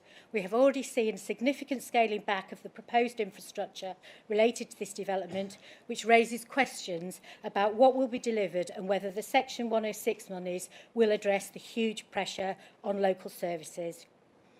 Local roads are already under significant strain, with congestion during peak hours the norm and traffic at some cornering on the High Street and across Billericay. This development would only worsen traffic conditions. Public transport options remain limited, with very limited plans to expand capacity or improve services in line with the increased population. Schools in the area and local healthcare services, particularly GP surgeries, are already stretched thin. Basildon Hospital is already struggling for capacity, so ever more houses such as this will create further capacity issues. Without proper investment in roads, schools, healthcare and public transport, adding hundreds of new homes risks overwhelming essential services and diminishing the quality of life for both residents, existing and new residents. Given that Greater London is seeing its housing targets reduced, it is deeply concerning that Councillor Callaghan has embraced an increase in Basildon Borough's annual housing quota from 1,039 to 1,287 homes. That's a rise of nearly 25% imposed under the government's revised targets, producing development not to meet local demand, but to absorb the shortfalls created by policy changes elsewhere, particularly in London. I ask councillors to think carefully about what this means, not just for our environment and infrastructure, but for the message it sends. Approving such unsupported growth signals a willingness to allow urban sprawl to overtake our towns and villages. That's the end of Richard Holden's statement. What I would like to say personally is what is being done to Billericay through overdevelopment is an absolute disgrace. Our beautiful town is being destroyed by greedy developers and an administration that wants to build at all costs. Thank you. Thank you, Deborah Taylor.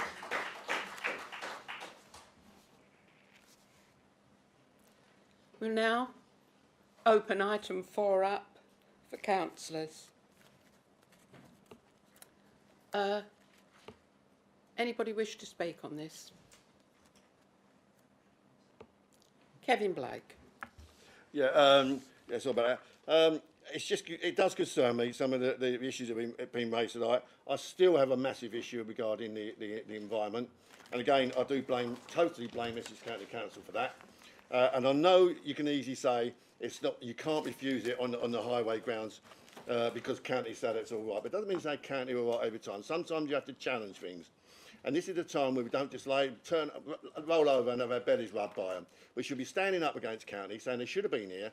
And two, we are not going to go along with this time. You have not taken into consideration, there's people obviously that decided do not live in the area. They have no idea of all the dwellings that are being built, all the infrastructure. Kennel Lane's another example. I know you might say that's quite a long way away. It is not a long way away from this development. You've got all the issues there. It's massive what's happening in this particular area. I still go back. I'm still not 100% happy with the access issue that I raised earlier. I'm certainly not happy with the bus routes I've always mentioned before. I would also say something that I think Vanessa actually raised, something that I'd written down here. It was regarding the houses that are going to be the market value of the housing, the ones that are private and the ones that are affordable. And it was quite obvious that the ones that are private is going to be way out of reach of someone who wants a youngster starting off wanting to buy a new property. Just not going to happen. So I don't think a lot of thought's gone into that at all. As I say, I think you're relying on another application, which is a major concern to me. It's the overdevelopment. I think another gentleman absolutely nailed it when he talked about Rayner. We won't be building on green fields and green belt, but we're building on car parks. What a load of nonsense.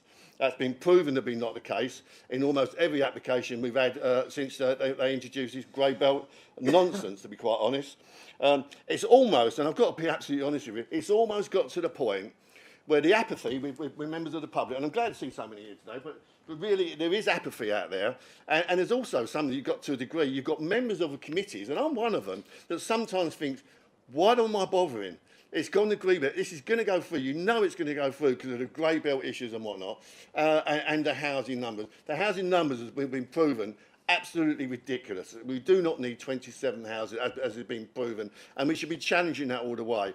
And we will, and have challenged Richard Holden to challenge at the highest level he possibly can on that, and he is. And it's good that it does.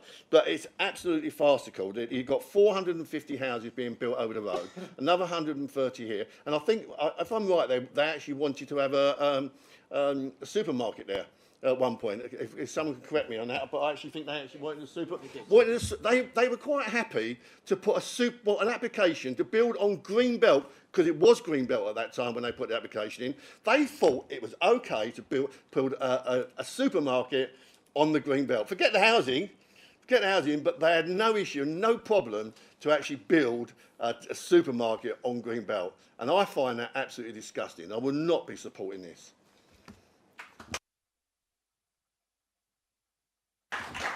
Thank you, Councillor Blake. Does anybody else wish to speak on this application? Alex.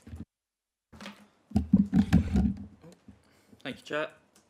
Is that on? Yeah. Yeah, I mean, looking at this application, it's very similar to applications that we've had in the past in the area. It's on a main road on London Road. It's got good access to bus stops both sides of the application, there's £690,000 worth of contributions going into the local area, including 340,000 for bus services to improve bus services right across the borough, which is fantastic and something that really must be taken into consideration. The land that it's on is poor category of agricultural land, so it's not something that would be used to plant crops or to help the community in that way. The only real way that this parcel of land is able to contribute really at all is by building on it, whether it's houses or something else. I always laugh when Councillor Baggott talks about not having a local plan, because of course he is the reason we don't have one up to date currently in the borough. And if he had put it through a few years ago, then maybe we wouldn't have the issues that he talks about all the time. But this council does have a 1.88 year land supply, which is much lower than we need. There's plenty of people sat at the back who I'm sure have children living at home who would like to live in a house one day and buy a house one day. These sorts of applications allow that to happen.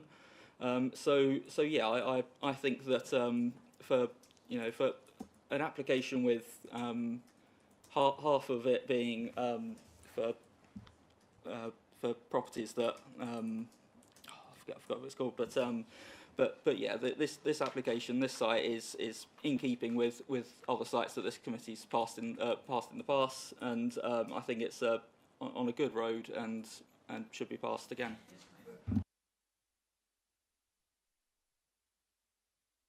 Thank you, Alex.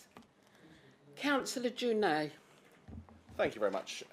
Just a few concerns, really. I mean, as we know, there's no confirmed housing numbers. It says up to 130. So if there's no confirmed houses or amount of houses, there's no plan. We have a 1.88 year land supply, as you said previously before. And in my training for the Planning Committee just a few days ago, they made it very, very clear that the lower the land supply number, the more pressure it is on the council to build houses on Greenbelt or Greybelt now. So my question, or not really a question, I think it's very, very clear that the public deserves a plan and just not a promise. Thank you. Anybody else wish to speak on it before we go into the vote? No? Right. The recommendation, it satisfies the golden rules, that planning application number 2400980 out be granted outline planning permission subject to no calling powers being exercised by the Secretary of State, the completion of a 106 agreement to secure 50% affordable houses on site, together with financial contributions towards healthcare improvements, local delivery pilot scheme, a sustainable transport bus service contribution, bus stop improvement, employment and skills maintenance, and monitoring of the approved biodiversity game plan for a period of 30 years, open space, monitoring fees, payment of the local planning authorities, professional and legal fees associated with the completion of the S106 legal agreement as set out in section 5.9, subject to the condition set out in the end of the report, with any amendments that might be necessary up to the decision notice. All those in favour, please show.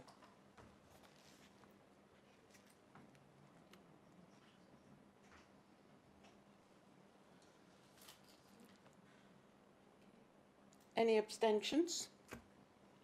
All those against?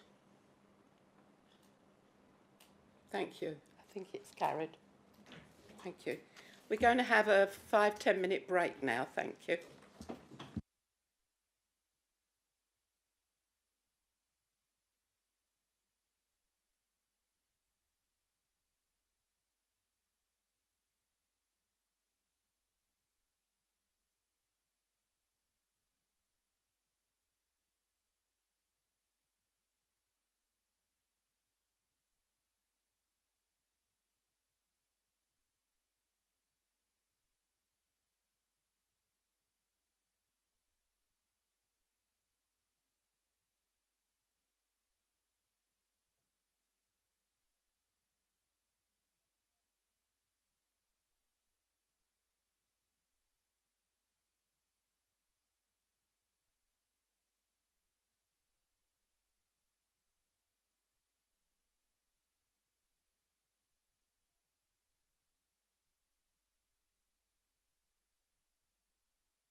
Good evening, everyone. I'm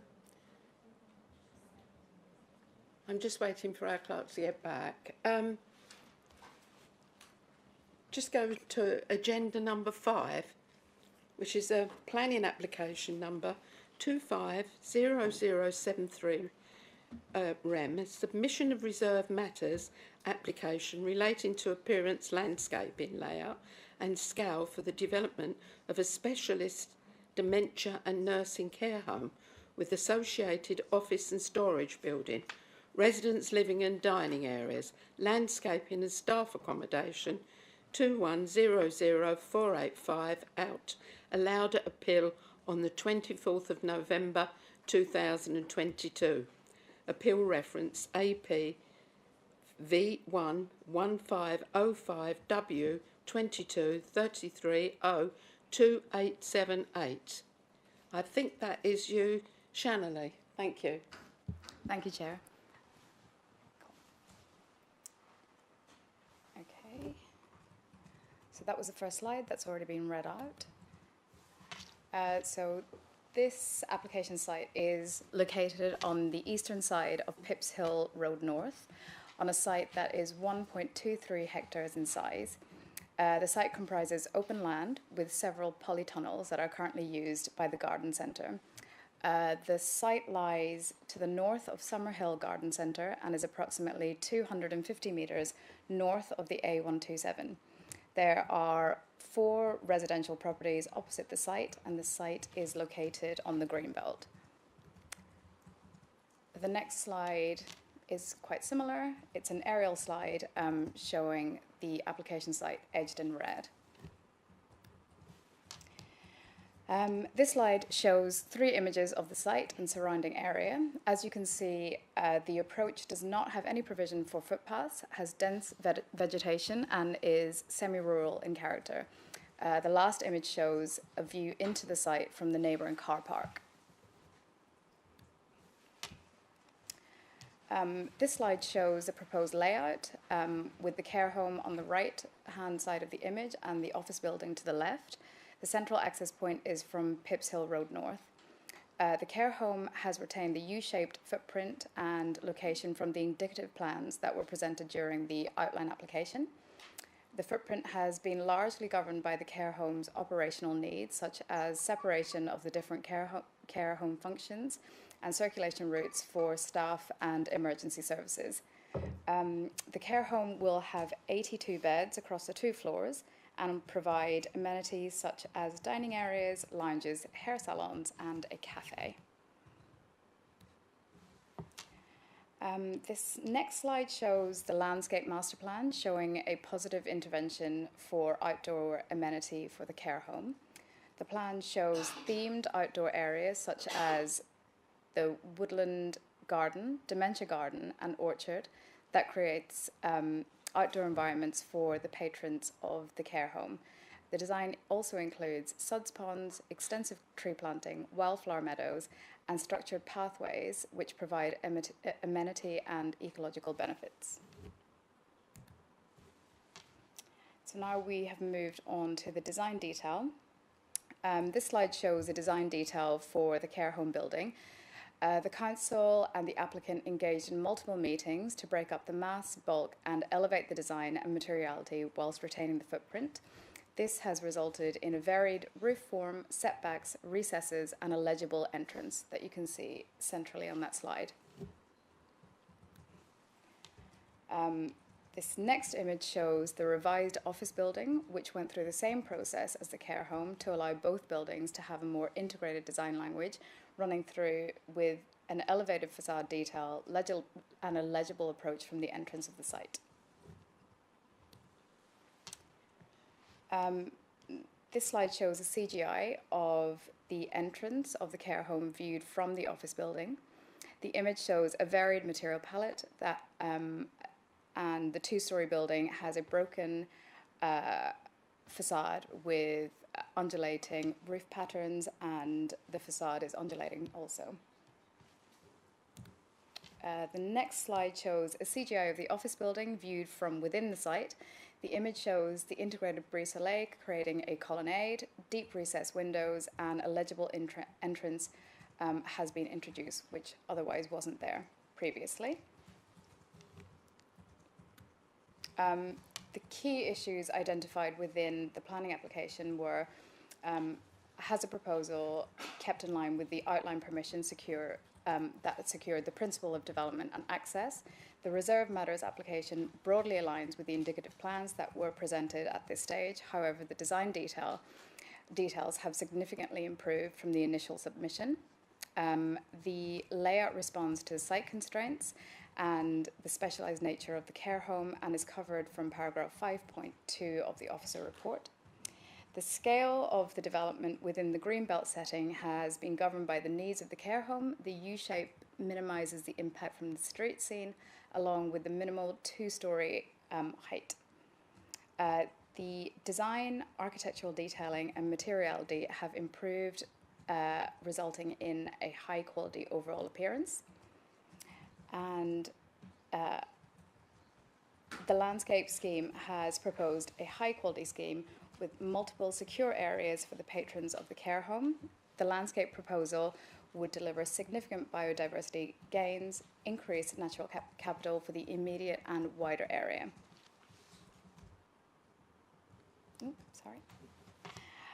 Officers consider that Reserve Matters application demonstrates a high-quality care home can be delivered and would provide specialist dementia and nursing care where there is an identified need in the area. Therefore, officers recommend approval, subject to conditions.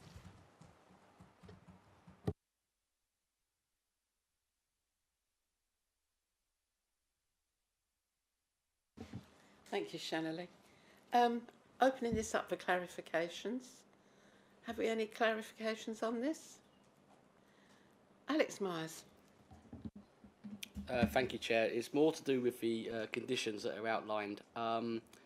After reading some of the documentation that's been considered in here, I don't see a condition here about designing out crime or secured by design.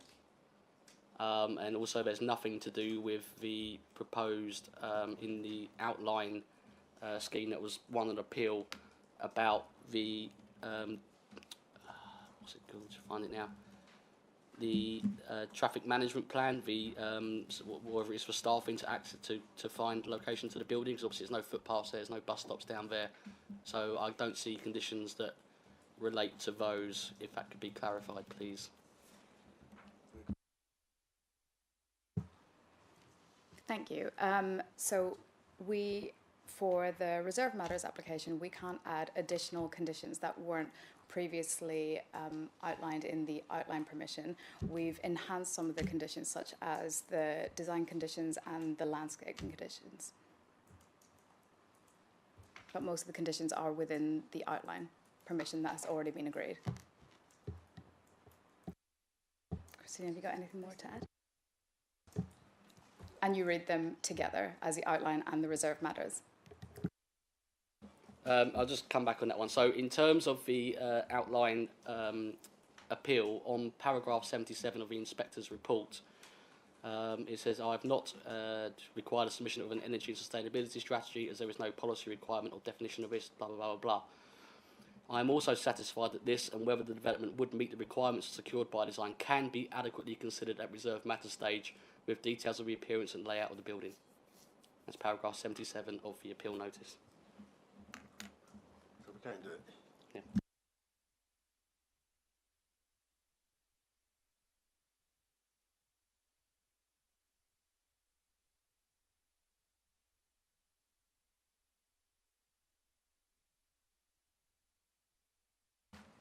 Charles, can you provide some assistance on that point?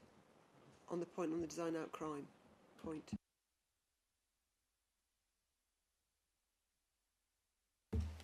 Yeah, so just looking at the report, Councillor Myers, we haven't specifically consulted the Secure by Design officer. However, you know, as part of the consideration of the application, officers would have considered, you know, safety and security as part of that. But we haven't specifically consulted the designing out crime officer on this item.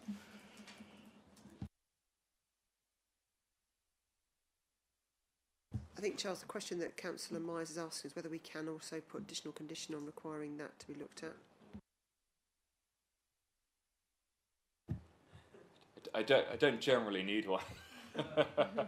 It might help to have this paragraph from the planning practice guidance, and this speaks exactly to this. Can conditions be attached to Reserve Matters applications relating to outline planning permissions? And the answer is, the only conditions which can be imposed when the reserved matters are approved are conditions which directly relate to those reserved matters. Conditions relating to anything other than the matters to be reserved can only be imposed when outline planning permission is granted. So there's got to be a direct nexus between the outline, the reserved matter, and the condition that's being imposed. So if you want to impose conditions which are outside of those reserved matters, then the appropriate time to do that was at the permission in principle stage. So thank you for that. So as I understand it, so secured by design is to do with layout and design of the building, and obviously going based on the Peel Inspector's paragraph 77 in his report, that it can be adequately considered at reserved matter stage, so a condition can be imposed to make sure that the building does try to achieve the gold standard of secured by design, which is what our conditions normally say. So this reserve matters application doesn't consider that, so the condition isn't applied to this reserve matters application. So the applicant hasn't requested for this this item to be considered. Well, I do disagree, because it does relate to the design and the layout of the building for the gold standard of secured by design, as we've seen with lots of housing applications going forwards, and it does relate to the reserve matters directly. I mean, if anyone could.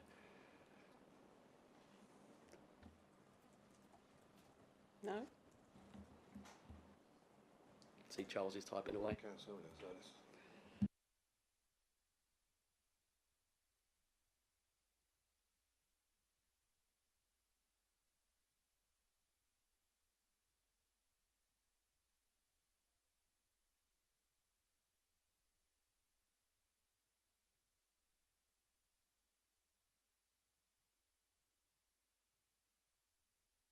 Would be entitled to propose a condition. Yeah. I think that's that's what I'm asking. Yeah, to impose a condition. Looking at your it appears, I think,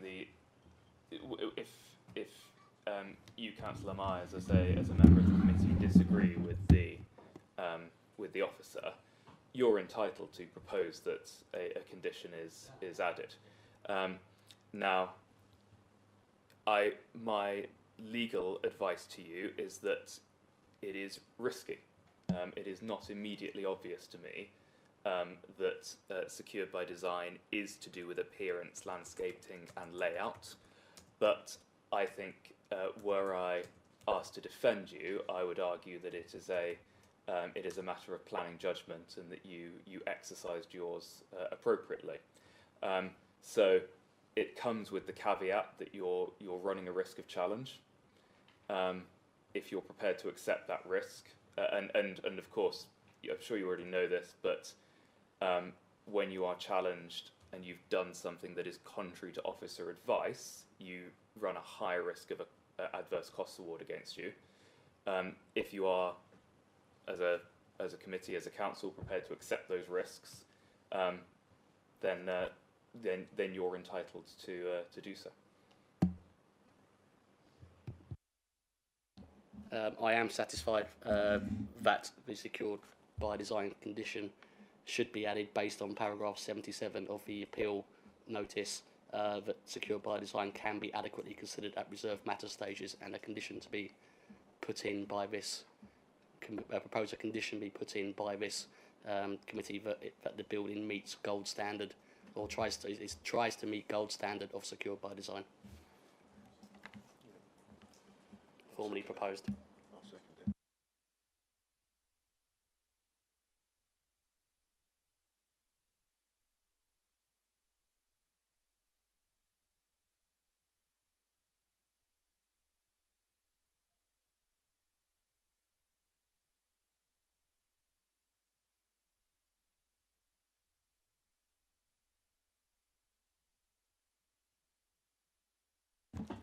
Thank you.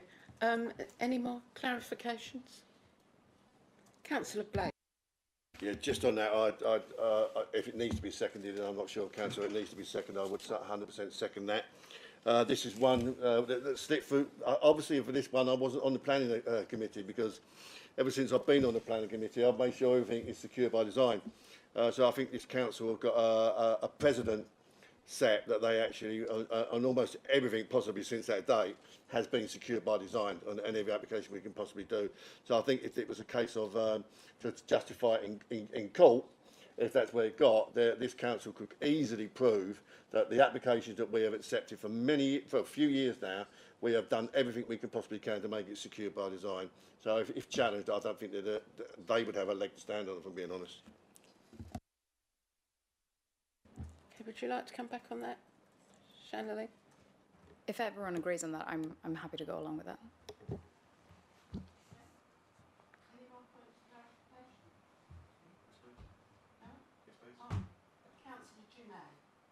Thank you very much, Chair. So there seems to be a bit of an issue here. I just want to just ask first of all. I mean, in terms of the actual development itself, I mean, in regards to access and emergency provisions, obviously we are talking about a care home here. So is there a plan already in place to take this into consideration? Thank you. Yes. So the outline application was to. For the principle of development and access. So that's why you won't see any of that information within the reserved matters application. Yeah. So that's already been established.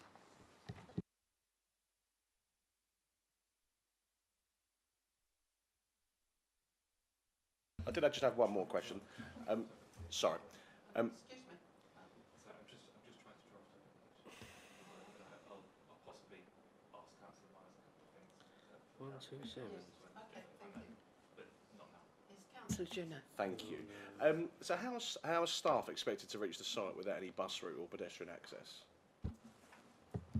This again has been addressed in the outline application. Just if we are talking about the outline application, the previous officer's report did go into detail about the location and its sustainability, and that the council believed that it wasn't a sustainable location, and it was refused, and it went to appeal, and the inspector gave it limited weight and came to the conclusion that the appeal was allowed. So it's not a sustainable location. However, it's been allowed on appeal, and it will be private car use going in and out of the site. Just to follow up on that, sorry. Okay, if you're saying it's just private car use, I mean, obviously a lot of people that are obviously using these facilities. I mean, if you have, say, a woman that's 80 years old and she's in a care home, her partner is probably going to be around the same sort of age, and we know that people in this sort of age group, they do use buses and they do use other forms of public transport. If there isn't no public transport there, is there potential for these people not to be able to visit their relatives? Again, access hasn't been discussed here because it's not a reserved matter, and all of the access issues have been discussed in the outline application.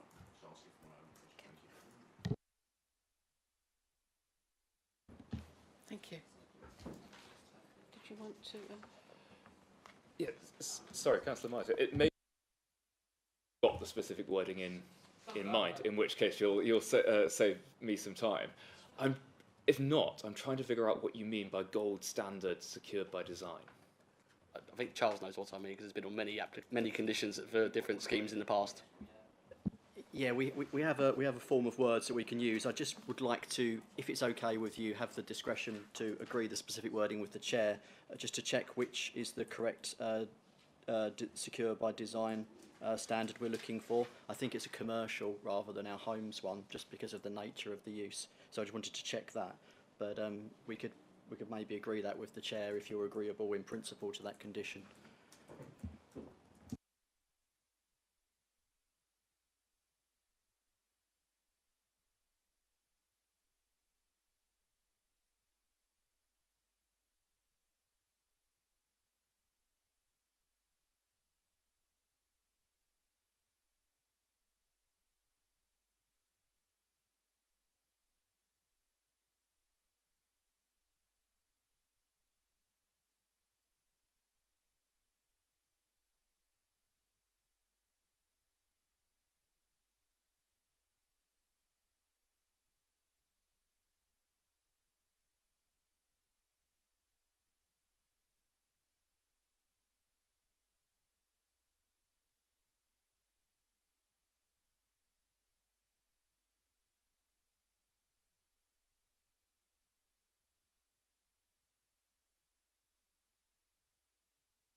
Councillor Myers, what we're going to go through the appropriate guide. Yes? Are you happy with that? Yeah. Okay.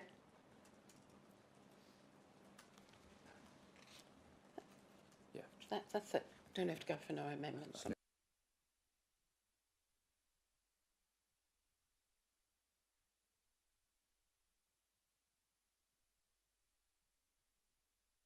Can we now go into the vote, please? Which is the application number. Got to vote on the condition. The condition. Yeah, got to vote on adding the condition. Oh, we need to. Yes, we need to add this condition. Sorry, appropriate. Was it funny, Councillor Blake? It was funny. Good. Yeah, absolutely hilarious, Mum. I smirked that time. I liked it last time. Oh, that.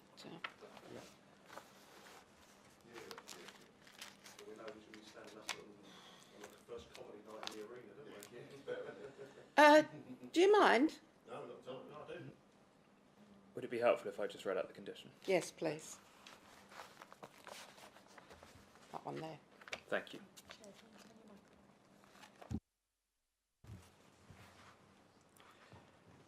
So this is the proposed condition for the vote. Secured by design.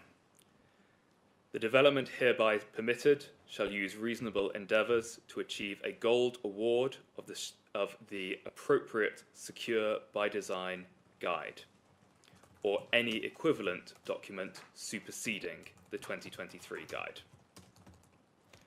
A certified post-construction review or other verification process agreed with the local planning authority shall be provided upon completion of the development, confirming that the agreed standards have been met. Thank you.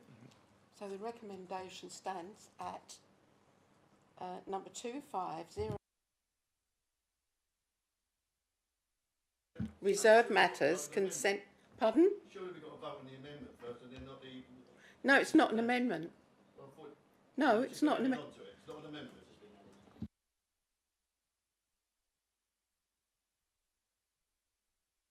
No, I'm going to vote with the amendment on. Okay? But don't you have to vote on the amendment first? No. No? Okay, I just knew one to know. No, my legal's sitting here. Okay? Thank you, Councillor Blake. So we go. Highly welcome, Mark. Thank you. The recommendation is what was just read out, that you interrupted me, that the application number 2507073 REM be granted reserve matters consent subject to the conditions set out at the end of the report, with any amendments that might be necessary up to the issue of the decision notice. All those in favour, please show. Any abstentions? Anybody against? Just one. The recommendation is carried. Thank you.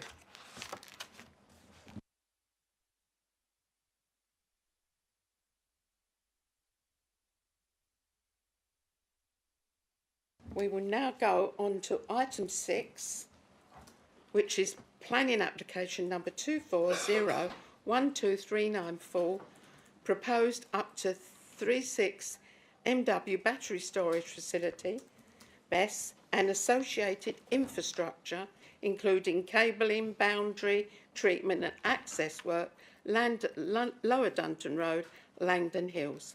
Can I pass this to you, Katie? Thank you very much. Thank you, Chair. This application is land at Lower Dunton Road in Langdon Hills. In front of you is the description of the site, but I'll remind you of it later as well. Moving on to the first slide. This is the location plan. The site is outlined in red, and the land that's outlined in blue is also owned by the applicant. Moving on to slide 2. So here is an aerial view. So I have highlighted or indicated on here for you the site outlined in red, if you can see that up there. The site comprises agricultural land, which totals to 2.79 hectares. The site includes 2 semi-detached dwellings. These are known as Cedar Cottage and Lebanon. along with derelict buildings at the rear. Obviously, I appreciate that might be a bit small for you, but there are outbuildings that are shown to the rear of those cottages. Historically, this land was part of Lebanon Farm, but farming activity has ceased. The site has not been used for agriculture for over 10 years. The surrounding land uses include a mix of energy infrastructure development, agricultural fields, and isolated commercial and residential development. Also, you'll see on the aerial view in front of you, the London to Southend Railway line runs parallel to the application site. That's approximately 118 metres to the north. Immediately adjacent to the site to the north is a vacant piece of land that once formed a part of Lebanon Farm. That is the land that's in blue. If I go back to this site here, the site has planning permission for a battery storage system that was granted at Planning Committee in June 2023. I do have another slide that will show you both developments together. I just want to inform you that as part of this application, we notified 17 neighbours that were consulted. We've also placed a press advert in a newspaper, which is Yellow Advertiser, and we've also displayed site notices at the site. I just want to take a moment to remind you that the Town and Country Planning Act, Order 2015, requires LPA to notify adjoining owners and occupiers, and does go on to state that that this can be done by displaying a site notice in at least one place on or near the land, or serving notice on any adjoining owners and occupiers, or by publishing notice in a newspaper. So we've done all three of those as part of this application. Also, we have notified, as I say, 17 occupiers. We have received comments from the Dunton Community Association. So they are the caravan park to the north beyond the railway line. So Dunton Community, so the residents there have got together, formed a community association and has written in regarding this application, which is also reported in the committee report at section 3. If you refer to the update sheet on page 3, we have received an additional letter from an occupier who is in Crays Hill, so that is between Billericay and Wickford, that also have raised objections because the site is Greenbelt land. So that is on page 3 of the update sheet. So we've received two letters as a result of the notifications that we've sent out and the site press advert, site displays. So the nearest neighbouring properties are over 200 metres away at Dunton Caravan Park in the northern direction beyond the railway line. Also in the southern direction there is Brunswick, which is a dog's kennel, so boarding kennels basically. To the east, over 400 metres away beyond the nature reserve, are residents in Langdon.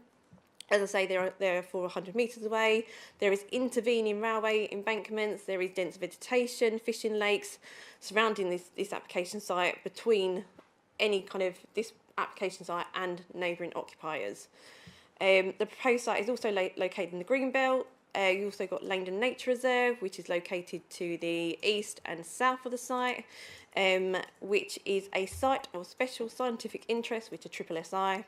And a site of international nature conservation, which is a SINC. So as I say, these are about the site to the east and the south. The site is also a grade 3B agricultural land under the agricultural land classification. So the site therefore does not comprise best and most versatile agricultural land. So basically it's low quality agricultural land. Slide 3 and 4, these are site photographs that I've taken whilst doing the site visit. As you can see, these are Lebanon and cedar cottage, brick built, tiled roof. To the rear, these are the outbuildings to the rear, so these will all be going. So as part of the development, these two properties here that will be demolished as part of the development, and also all the sort of glass houses, any outbuildings at the rear will also be removed from the site. So this slide here is showing in front of you the proposed development. If you can see it properly, you've got a red line that separates the two sites from one another. So you've got the site in the sort of north western direction. As I said before, this was granted planning permission back in 2023 by members of the committee back then. And then you've got the application site, which is outlined in red, and it runs sort of along the southern boundary and sort of up a bit sort of to the east as well, east and north. So the application seeks planning permission to demolish the 2 semi-detached resident cottages that I showed you and the outbuildings at the rear. It is proposed to construct a battery storage facility with a capacity of 368 megawatts on 2.79 hectares of land. The proposal also includes associated infrastructure such as cabling, boundary treatment, access work. So the cabling will go underground under Lower Dunton Road to the west to the substation that is currently there. So if I go back to the aerial image, if you can see to the west, you've got the substation, you've got all the solar farms, battery storage facilities over that side as well. Going back to the site. The compound comprises control rooms, switch rooms, substation, compounds, inverters, transformers, and 170 battery storage units. The facility would also be secured by 3-metre pole-mounted CCTV cameras and enclosed by a 2.4 metre high palisade security fence, which encloses the compound. The proposed development would operate for a temporary period of 40 years. The facility would be connected by underground cable route to the point connection to the substation to the west, as I just said. So battery storage is not an energy production per se. However, the proposal would contribute towards the balancing of local energy network, providing a flexible supply that complements fluctuation energy supply, and in doing so would increase security of supply to the surrounding area. Provision of a battery storage is a critical national priority as set out in the National Planning Statement EN1. I'll show you here some of the elevations of battery storages that you can see in front of you. Also, they show sort of elevations and floor plans and switch rooms and control rooms. And these are section throughs of the site, which show sort of the inverters, which are the quite high structures there. And also, you can see the substations, etc. But the green line is the palisade fence, which is 2.4 metres high in front of you. And again, another section through the site showing sort of the substations, inverters, transformers. The key issues for the site is in front of you, and I will go through some of them. So this site, as I said, is greenbelt, and any development in the greenbelt is an appropriate development subject to paragraph 155 of the MPPF, which talks about introduces greybelt. So we've looked at this site and looked at paragraph 143, which talks about the purposes of the greybelt. And we consider that the site forms, a very small area of a parcel in the greenbelt, which is BAW1 in the greenbelt study. Whilst on a strategic scale, the overall parcel performs in the greenbelt on a localised level. The proposal is small scale and does not conflict with the purposes A, B, and D of the greenbelt, which are listed and set out in paragraph 143 of the MPPF.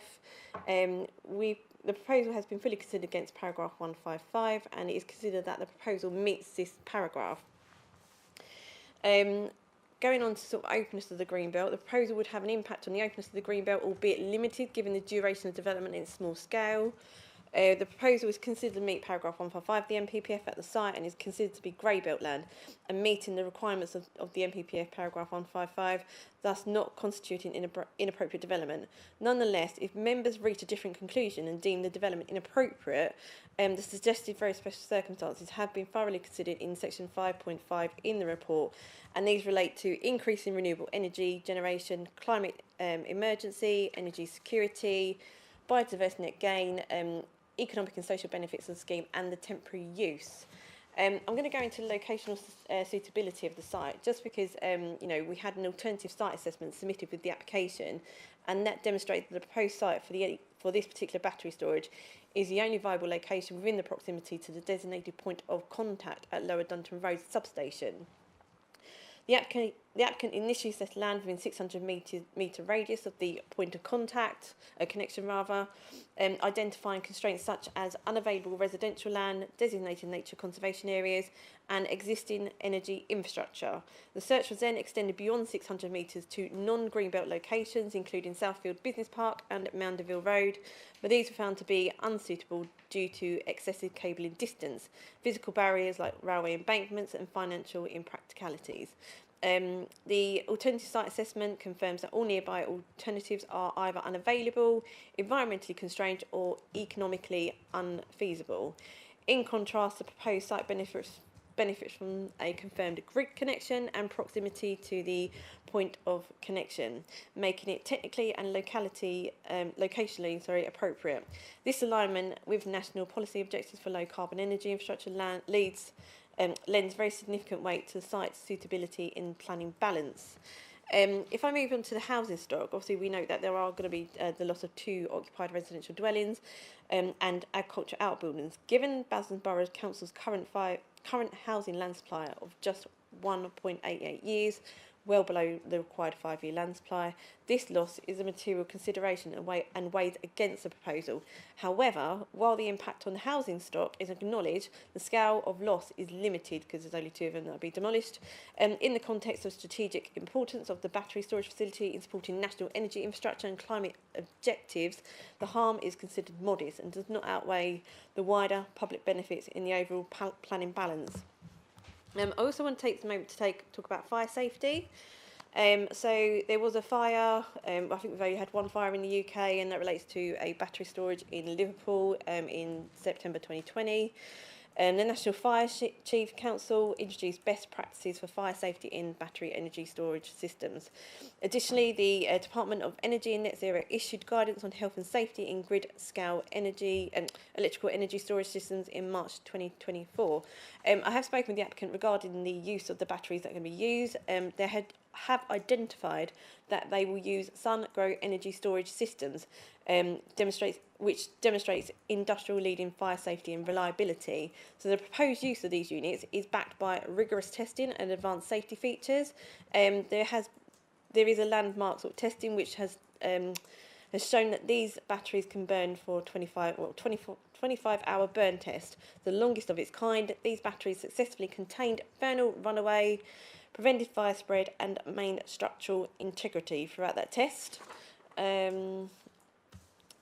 We have consulted with the Essex Fire and Rescue Authority and a series of recommendations have been made. These recommendations will be secured via a planning condition requiring a submission of a fire safety strategy, which is general practice for these types of developments. Based on the information provided, there is no evidence to suggest that the development and operation of the battery storage would be unsafe. Moving on to biodiversity net gain, ecology and nature conservation. The application is supported by a detailed ecology suite of ecology documents, including a ecological impact assessment, habitat management and monitoring plan, and landscape mitigation plan. These have all been reviewed by Place Services ecology officers. The site is ecologically sensitive, lying adjacent to Langdon Ridge SSSI and Langdon Complex local wildlife site, and includes woodland priority habitat. Surveys confirm that the presence of protected and priority species such as bats, reptiles, breeding birds and great crested newts, with the sites qualifying as a key reptile site due to exceptional slow-worm population. Mitigation measures include the retention of mature trees and woodlands, a sensitive lighting strategy, ecological supervision during clearance work, and a robust translocation strategy for reptiles and great crested newts. Enhancement measures will deliver biodiversity net gain through the creation of wildflower grasslands, native woodlands and a hedgerow alongside active management of 2.1 hectares of off-site woodlands. The developer has already bought off-site B&G credits for this. Long-term ecological protection will be secured via a construction environmental management plan and a landscape and ecological management plan. Place Services Ecology has confirmed that the submitted information is sufficient to support determination of the application and has raised no objections subject to appropriate conditions. These include the implementation of all mitigation measures, submission of a biodiversity enhancement strategy, wildlife sensitive lighting strategy and a habitat management and monitoring plan. A biodiversity gain must be approved prior to commencement, with any habitat trading issues addressed through compensation. Overall, the development is considered ecological acceptable and capable of delivering measures of biodiversity net gain in line with national and local policies. Additionally, Natural England has been consulted and raised no objections, concluding that the proposal is unlikely to result in a significant adverse impact on statutory protected nature conservation sites or landscapes. So in conclusion, the proposal aligns with national objectives to support renewable and low carbon energy infrastructure. It contributes to cause climate change mitigation, energy resilience and biodiversity enhancement is considered to outweigh limited and localised harm identified. The development represents sustainable growth and is recommended for approval subject to conditions on page 200 of the committee report. Thank you. Thank you very much, Katie. We'll go for clarifications now. Anybody got any clarifications for the officer? Councillor Journet. Thank you very much. Just a quick question, really. So you mentioned that the most local, how can I say, the most local accident was in Liverpool. However, on February 21st, 2025, in East Tilbury, there was a incident that happened with something very similar, and it took nearly 24 hours to get this under control. Now, knowing that the most local dwelling is, did you say 180 metres, 200 metres away, and the fact it took 24 hours for it to get under control, what is the evacuation protocol if there was a thermal runaway at 2 a.m, for example?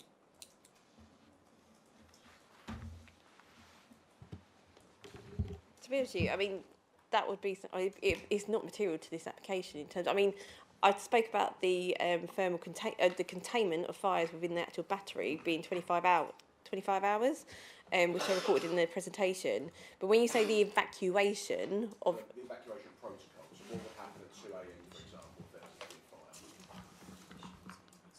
fire? Yeah, it's a fire strategy, so yeah. So it'd have to be all in this. About the evacuation. In case it assists. This is just setting out a legal principle, it's not saying you have to follow it.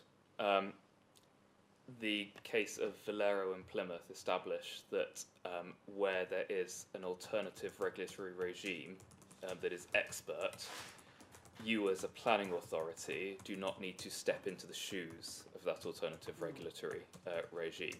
And so you're entitled, where an alternative regime exists, you're entitled to assume that regime will do what it's supposed to do.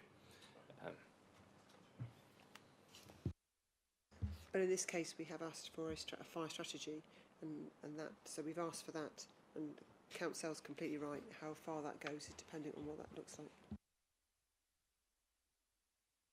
So we don't have that to hand at present, then, no? We don't have that particular plan to hand. So if there was to be a fire at 2 a.m, we do not know what the evacuation protocol looks like right now. So the condition, sorry, Christine, can I just take it so I can read it out? So it says about no development commencing, so no development commence until, so yes, so no development shall take place until a fire safety strategy has been submitted and agreed in writing. So no development can commence on site until we've seen that in consultation with the Essex Fire and Safety Rescue team. So once they've agreed that, that's when the developer can, and obviously other conditions that may need to be discharged, that's when the developer can go ahead with the development and commence. So can we not defer that until we have that? No. So no development shall commence on the site. I think also, Councillor Shinner, that goes back to the point that Council was making, was the fact that technically the condition itself would be superseded by the legislation anyway. Okay. So the legislation that they would require to deal with the battery storage sits with the fire, sits under that legislation of a fire, and they'd be required to comply with the Health and Safety Executive to deal with that point, and therefore, in some respects, the condition itself might not go into the full detail. It would be the relationship between the HSE and the developer, rather than the council's local planning authority and the developer, because we're not specialists in fire as much as we would like to be specialists in lots of things. That's not one of our areas. So what we're saying is that we'd ask for a basic strategy, but the strategy itself would be with the HSE to agree, or whichever body deals with battery fires and everything, which I think would be the HSE. Thank you very much. Thank you. Any more clarifications, anybody? Councillor Blake. You sound so pleased to hear my voice. Page 187, 5.35, 5.3.5. It stipulates about mature trees not okay for the Mandeville Way, which is why it's been refused. Are there not mature trees here going to be cut down? 187, what paragraph? Page 187, 5.3.5. The site at Mandeville Way, West Main, around is also beyond the standard viable, and it's to do with the trees. mature trees and vegetation. But surely this site we're actually talking about has got mature trees and vegetation that's going to be cut down. What I can see from the aerial view.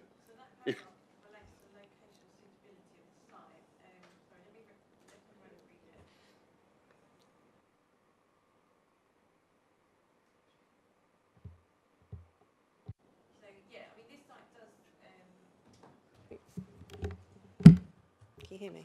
Yeah, so this site does include mature trees, but I mean, what that refers to is between Mandeville Way and this particular site, you have the nature reserve. If I go back to my aerial photograph, so can you see on my aerial photograph in front of you? So you've got all it's the nature reserve. It's a triple SI. It's the sink. So that's what that's referring to, because it talks about location suitability. So it's just looking. So they've looked at Mandeville Way and West Main, and they've obviously identified how the distance. This is from the point of connection being the site to the west, which is the substation. And the reason why they've ruled out these sites is because of the intervening sort of mature trees and vegetation, which is the nature reserve, the sink, the triple SI, that kind of thing. So that's what that refers to, if that makes sense. Sure, there's an inconvenience of mature trees being cut down here. Yeah, Okay. And then page 185, 5.2.31. Let me get to that as well. Scroll down.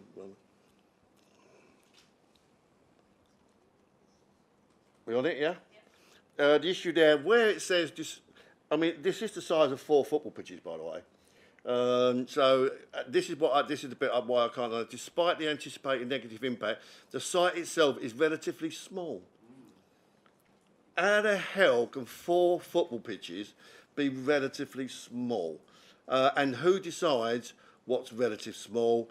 Is there a set standard that says it's relatively small? Because 4 football pitches is not relatively small. Thank you for clarifying the size of it and relating it back to football. Yeah, you know me. Yes. No, I mean, you know, the site here, you know, we've deemed it to be relatively small. As you say, you know, I guess it's subjective to what small, medium, large is. But, you know, this is quite, in comparison to the site opposite, which is quite a large solar farm. Obviously, I appreciate this is outside of our borough.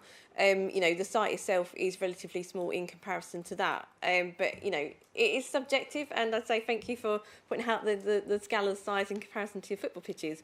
But you know, that's the opinion of officers, that this site is small in comparison to other developments of this nature that we've seen. Right, so because there's a bigger area somewhere else over the road which is far bigger, so what you're saying, if we built a block of flats 30 stories high, but the next one come along only, I don't know, 20, we can say it's relatively small in comparison, but it's not, is it? There's no guidelines for that, and I don't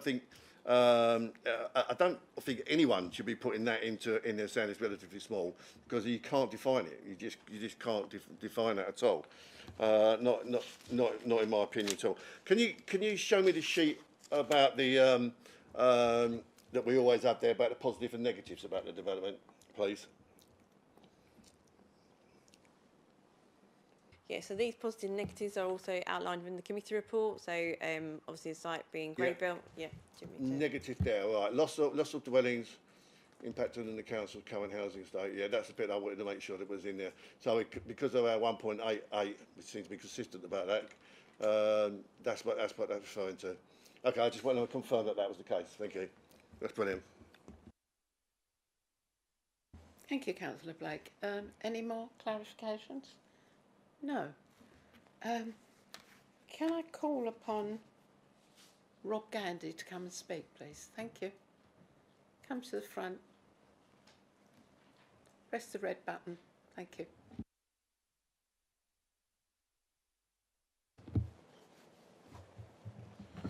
Good evening, members. Thank you for the opportunity to speak in support of the proposed battery energy storage system here in Basildon, which responds to the climate emergency, supports the transition to carbon-free energy generation and the government's 2050 net zero target. We welcome the Council's Planning Department recommending approval for the application. The applicant has worked collaboratively with the Council, ensuring an acceptable scheme has been delivered. The application aligns with both local and national sustainability objectives and the Council's adopted climate strategy and action plan. The site meets the criteria for grey belt land, and accordingly the development is not regarded as inappropriate. Nevertheless, very special circumstances have been demonstrated, including the critical need for battery storage infrastructure in supporting the UK's transition to a low-carbon energy system, addressing the climate emergency, strengthening national energy security, and the proposal's temporary and reversible nature. Robust technical reports have demonstrated the proposed development will have no adverse effects upon the local landscape, environment or community, and is considered wholly acceptable regarding all other material planning considerations. All statutory consultees support the application, with conditions applied where necessary, which the applicant is willing to accept. The countryside location is a necessity due to the nature of development and proximity to a suitable point of connection. The site is well contained and located adjacent to existing energy infrastructure, which reduces any sensitivity in landscape terms. The installation of a BESS enhances the Council's commitment to diversifying energy sources, improves grid resilience and facilitates the integration of renewable energy generated locally. It provides a crucial solution for balancing supply and demand, especially as the UK accelerates its transition towards more sustainable energy systems. The government target to achieve a net zero carbon economy by 2050 relies heavily on increased storage capacity to support renewable energy deployment. Battery storage reduces reliance on fossil fuels, cuts carbon emissions and ensures a more stable and sustainable energy supply, key components in meeting our national climate commitments. MPPF paragraph 168 states that applicants should not be required to demonstrate the overall need for renewable or low carbon energy and gives significant weight to the benefits associated with renewable and low carbon energy generation and the proposal's contribution to a net zero future, which is clearly the case for this application. Accordingly, the proposed BESS constitutes sustainable development and we respectfully request that councillors support the officer recommendation and approve this planning application. Thank you. Thank you, Mr. Gandy. We're now going to any questions you may like to talk about, please, on this application. Anybody? Alex. Yeah, thank you, Chair. I'll get this started. Yeah, I mean, this is Basildon doing its bit for national security, really, isn't it? It's as we continue to increase energy consumption locally and across the country, we will inevitably need more facilities like this in order to allow the grid to function. You know, none of us want blackouts, and so this is the sort of thing that prevents that. It will provide, I'm sure, high-skilled jobs for people in Basildon to run the thing and to build it. It's, you know, we all want to ensure that homegrown energy is the predominant part of the grid, and this ensures that you know, having facilities like this frankly prevents us from having to look elsewhere to buy energy from people like Vladimir Putin. So I'm sure we all agree on this committee that that homegrown energy is where we should be looking, and in order to produce homegrown energy, we need to store it somewhere, and this is somewhere local to store it. So I don't see any problems with this one. Thank you, Councillor. Anybody else? Councillor Blake. Yeah, I see some problems with this. It actually, the blackouts is a red herring, really, because I remember rightly, Spain had huge blackouts a little while ago, and that's because there was too much energy, too much surge. So yeah, we can't actually just go down the avenue of its blackouts and not enough power. What concerns me is the fire safety aspect of it still.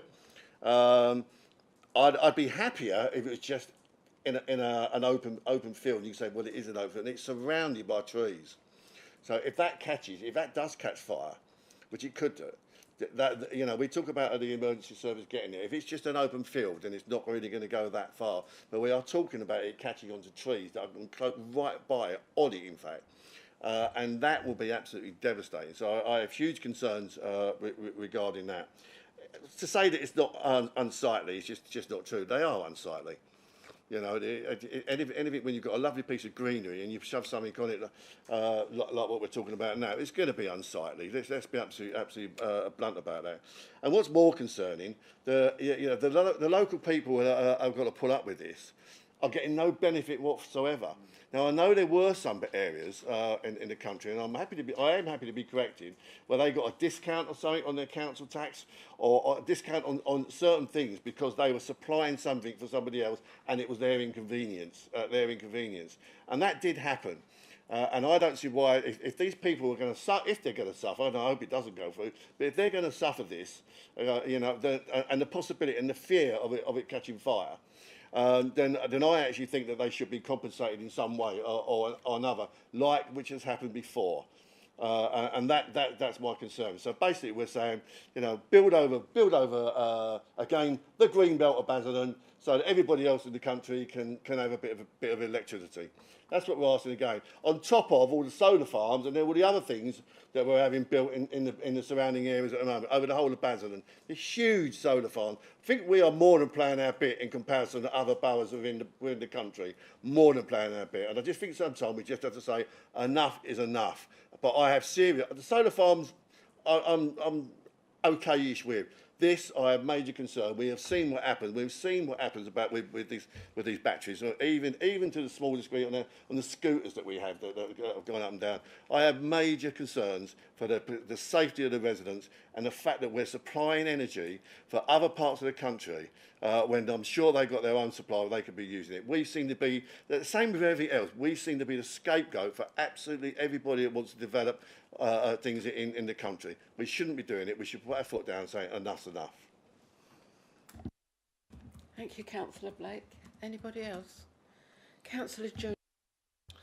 Thank you very much. I just want to go back to the reference to small earlier, because it's been reported 3 days ago that there is going to be a 450 megawatt battery energy storage system based in Wiltshire. That is claimed to be the biggest in the country. So 368 megawatts is not too far away from being the biggest in the country. So would the officers agree that this is not small by any stretch of the imagination? And obviously the fact it's going to be over 100 plus container-sized lithium units on Greenbelt, 200 metres from home, there's a fire, explosion and environmental hazard potential, and there's clearly no benefit to local residents. Because when we asked at the technical meeting yesterday, we asked where is the energy going, and the energy is going straight into the national grid. So there's no benefit for local residents. So quite frankly, if you wouldn't put this next to your home, don't vote to put it next to theirs.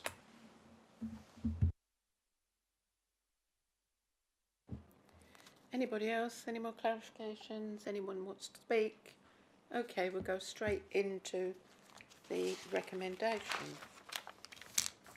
And the recommendation is that planning application number 2401239 be granted planning permission subject to the conditions at the end of the report, with any amendments that might be necessary up to the issue of the decision notice.